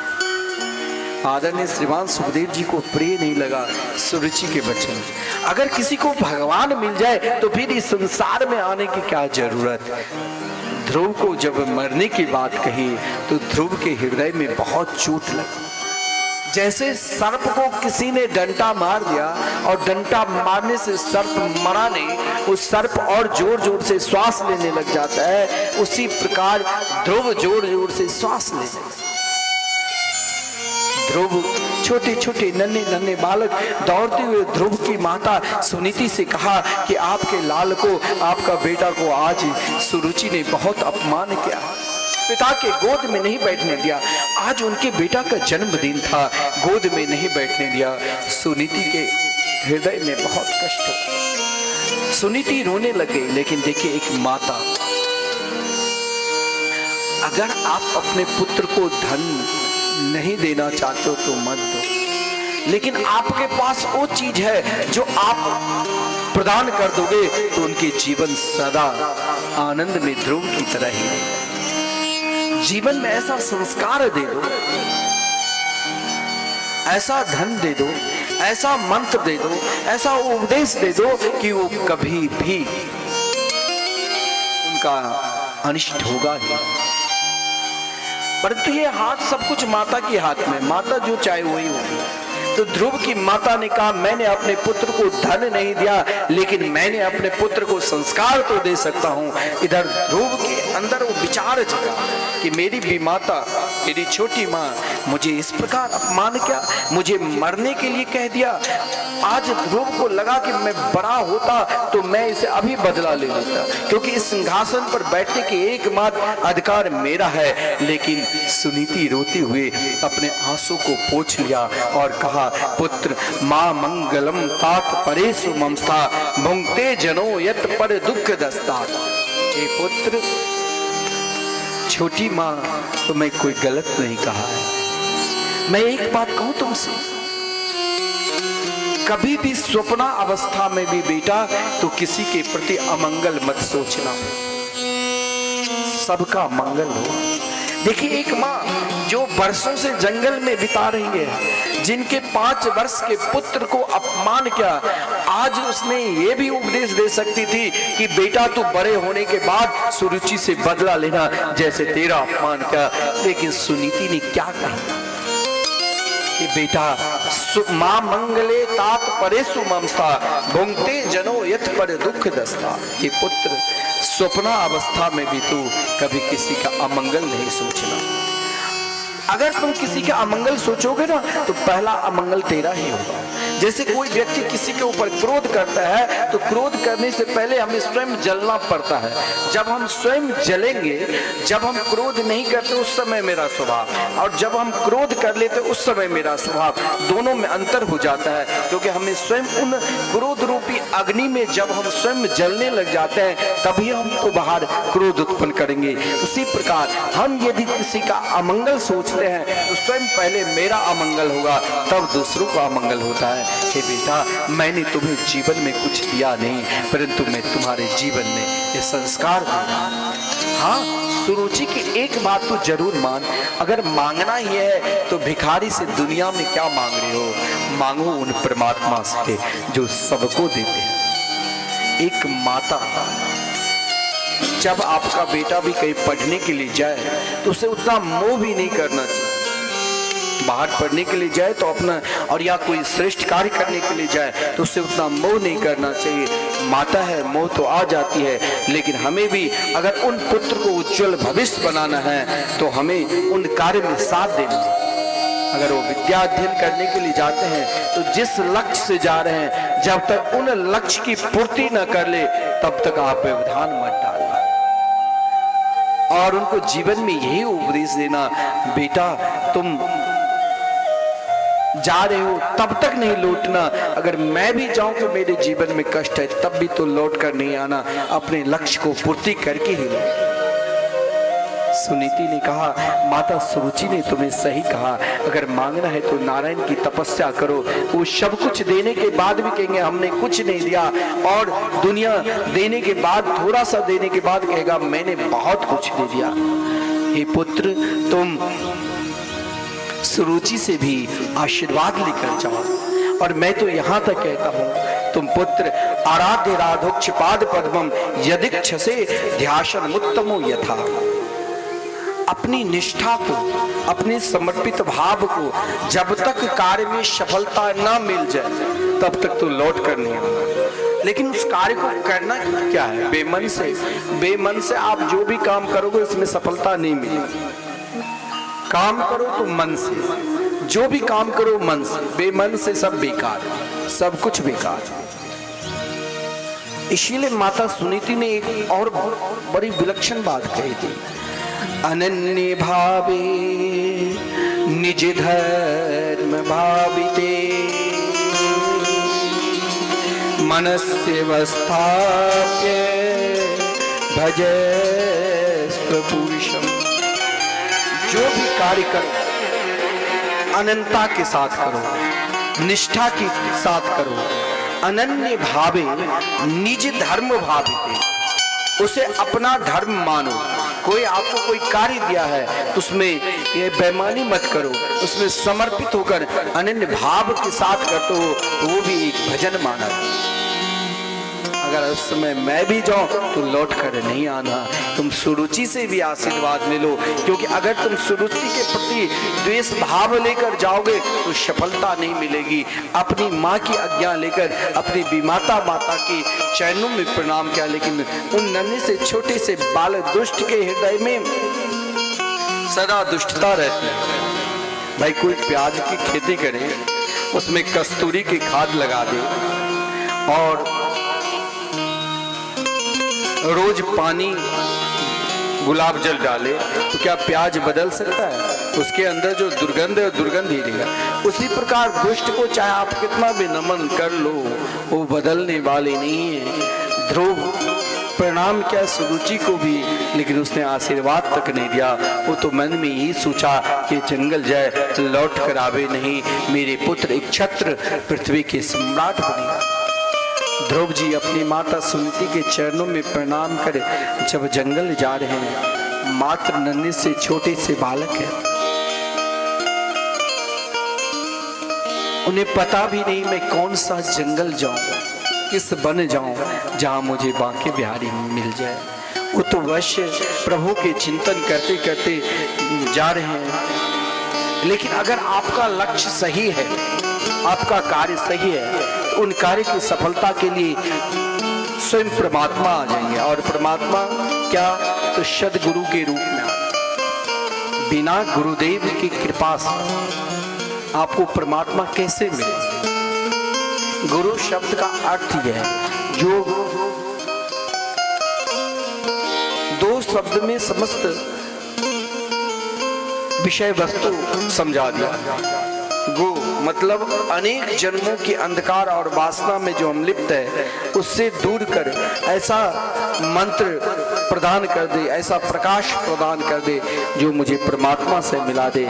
मार्ग में देवर्षि नारद जी ने उन नन्हे से छोटे से बालक को देखा वीणा बजाते हुए। जब देवर्षि नारद जी आए तो ध्रुव जी ने साष्टांग प्रणाम किया, और साष्टांग जब प्रणाम किया तो देवर्षि नारद जी हृदय से लगा दिया। जिस प्रकार माता सुनीति ने ध्रुव को कहा गया, छोटे बच्चे को माता जो मस्तक चूमते हैं उनकी आयु बढ़ता है, और ध्रुव जी के मस्तक देवर्षि नारद जी चूमने लगे, हृदय से लगाया। एक माता को त्यागे दूसरे माता मिल गए। ध्रुव जी की परीक्षा भी नहीं, बोले कहाँ जा रहे हो? बोले वन में तो सिंह भेड़िया है, तुम्हें खा लेगा। क्या करने जा रहे हो? बोले भजन करने के लिए, परमात्मा को प्राप्त करने के लिए। बोले वो तो अभी समय नहीं है, अभी तो तू नन्हे से छोटे से बालक हो, जब वो समय आएगा तब तू भजन करना, समय वृद्धावस्था में करना। अरे माता ने डांट लगा दी, और तुम्हारे अंदर वो क्रोध जो तू परमात्मा को प्राप्त करने के लिए जा रहे हो। बड़े बड़े योगी यति सन्यासी जो कार्य नहीं कर सकता, वो तू बाल्या अवस्था में कर रही है। ध्रुव ने कहा, मेरी मां ने एक उपदेश दिया था, अनन्य भावे निज धर्म भाविते। बेटा तू अपने लक्ष्य से लौट कर मत आना, उस लक्ष्य को ही अपना गुरु मान लेना। और यहाँ तो कोई देवर्षि नारद जी तो नहीं हो सकता है, कोई और होगा। अगर देवर्षि नारद जी होते तो मुझे इस प्रकार उपदेश देते ही। ध्रुव जी की वचन सुनकर देवर्षि नारद जी सोचा कि ध्रुव का लक्ष्य उत्तम है। ध्रुव जी को मंत्र दीक्षा दिया, और मंत्र दीक्षा ओम नमो भगवते वासुदेवाय मंत्र दीक्षा दी। और मंत्र दीक्षा के उपरांत देखिए, मंत्र में सब कुछ का पुत्र तुम जाओ वन, लेकिन कौन सा वन? वृंदावन। जहां वृंदावन में जाकर पुण्यम मधुवनम यत्र सानिध्यम नित्यदा हरि, मधुवन जाकर तुम भजन करो जहां प्रभु नित्य रहते हैं। और मैं विश्वास के साथ कहता हूं, भगवान के निकट तो सब कुछ है। ये कभी नहीं सोचना चाहिए कि भगवान के भजन करने से हमें क्या मिलेगा। वहां धर्म अर्थ काम मोक्ष चारों पुरुषार्थ है। धर्मार्थ काम मोक्षाख्यम यह इच्छित श्रेय आत्मना एकमेव हरिस्तत्र कारणम पाद सेवनम। एकमात्र भगवान के चरणारविंद में समर्पित होने से सब कुछ मिलता है। ध्रुव जी चले गए जंगल, और जंगल में जाकर भगवत भजन करने लगे। कहाँ? तो मधुवन। इधर देवर्षि नारद जी जब उनके पिता, उनका जब पुत्र देखिए भजन करने के लिए गए, पिता का जीवन बदल गया। पिता रुदन करने लग गए, मैंने अपने नन्हे से छोटे से पुत्र को सुरुचि की बात मानकर त्याग दिया। लेकिन देवर्षि नारद जी ने कहा, चिंता मत करो ध्रुव, जरूर परमात्मा के दर्शन करके ही लौटेंगे। शास्त्र में कहा गया, अगर किसी तीर्थ स्थान में आप जाते हो, जैसे आप गंगा जी स्नान करने के लिए जाते हो, तो 3 दिन से अधिक अगर आप जिस तीर्थ स्थान में ठहरते हो तो नियम है कि प्रथम दिन व्रत करना चाहिए, उपवास करना चाहिए। ध्रुव जी तो 3 दिन ठहरने के लिए नहीं गए, जब तक भगवान दर्शन नहीं देंगे तब तक लौट कर आएंगे नहीं। तो प्रथम दिन व्रत के दूसरे दिन अनुष्ठान प्रारंभ किया। उनका अनुष्ठान भी विलक्षण है। त्रिरात्रांते कपित बादराशना आत्मवृत्तेनुसारिणा माशं निर्चयं हरि। ध्रुव जी 3 दिन पर मात्र जीवन में देखो त्याग, एक फल था कपित नाम बैर के फल, उससे खाकर ध्रुव जी ने भजन किया। सोचा वे भजन करने से, कम भोजन करने से भजन में आनंद आता है, नींद नहीं आई।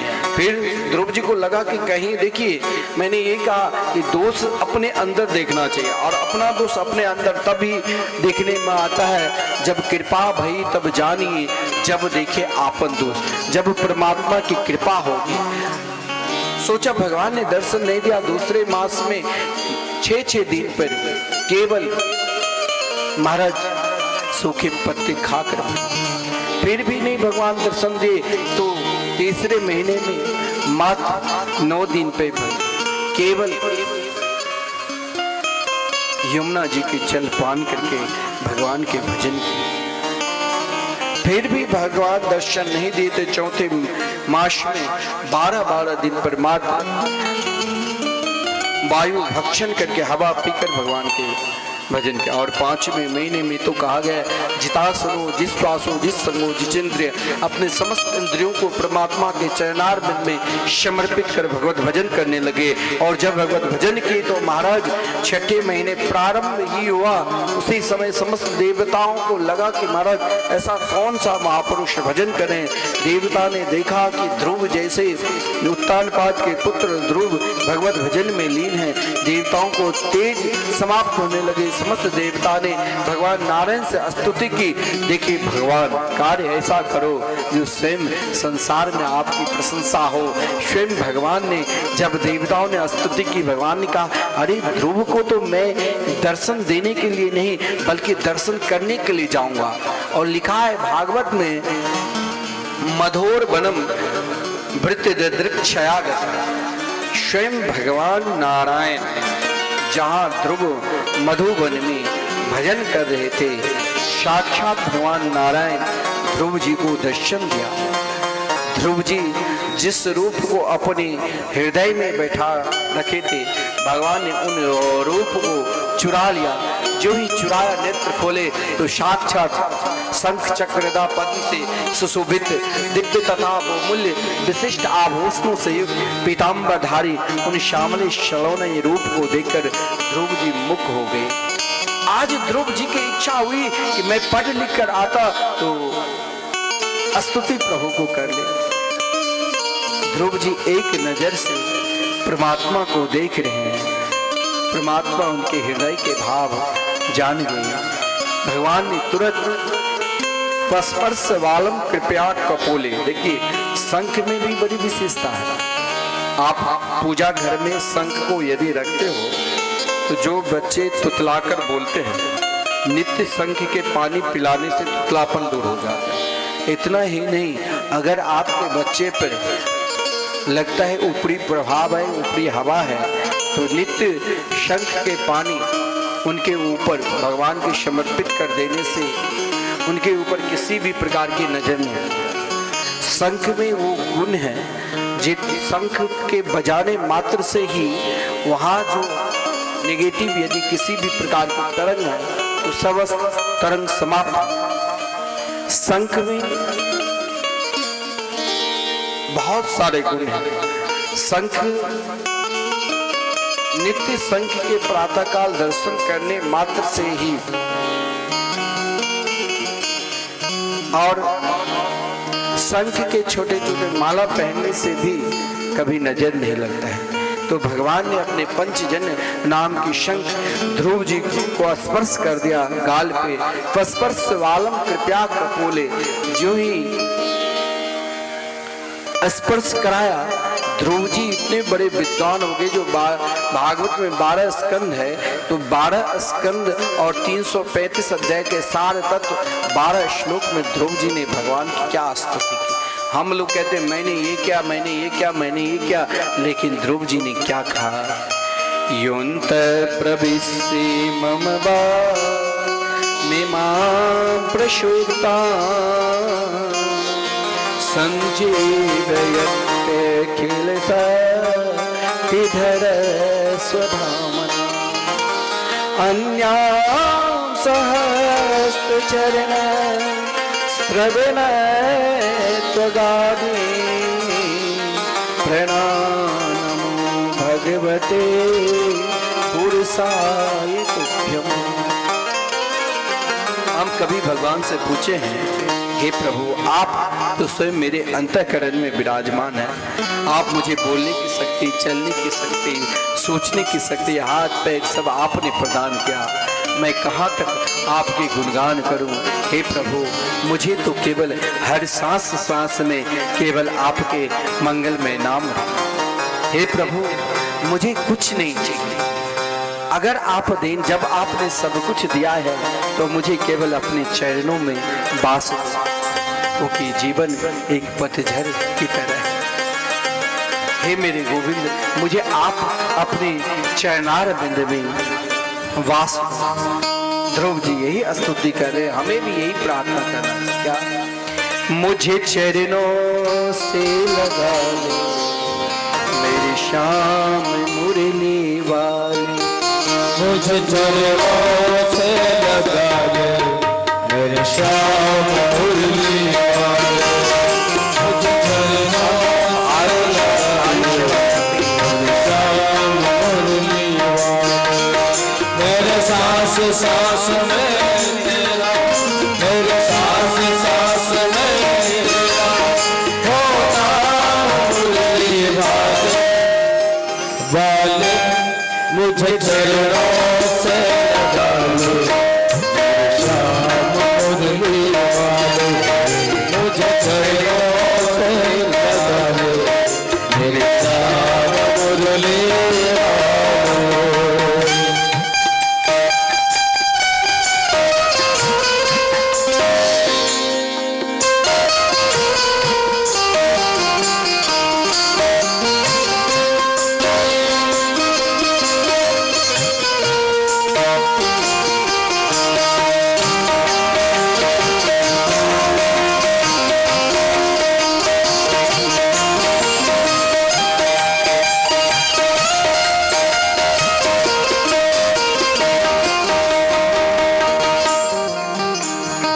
पतझड़ है बनके बाहर आजा, पतझड़ है बाहर आजा, पतझड़ है बनके बाहर आजा,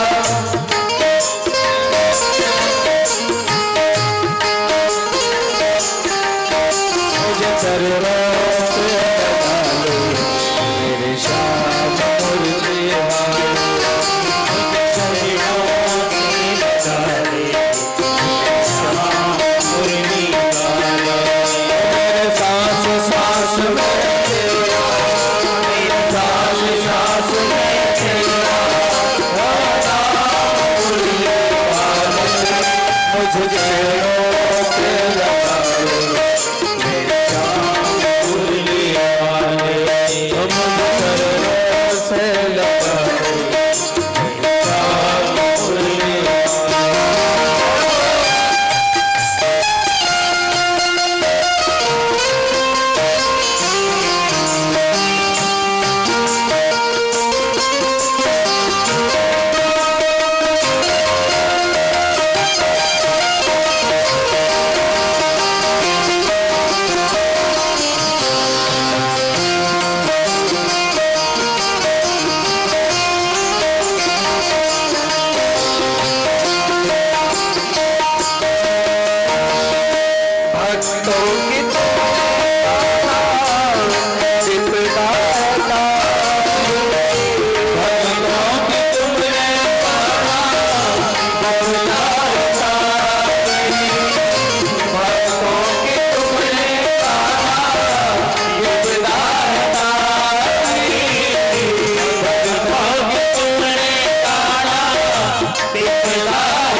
हो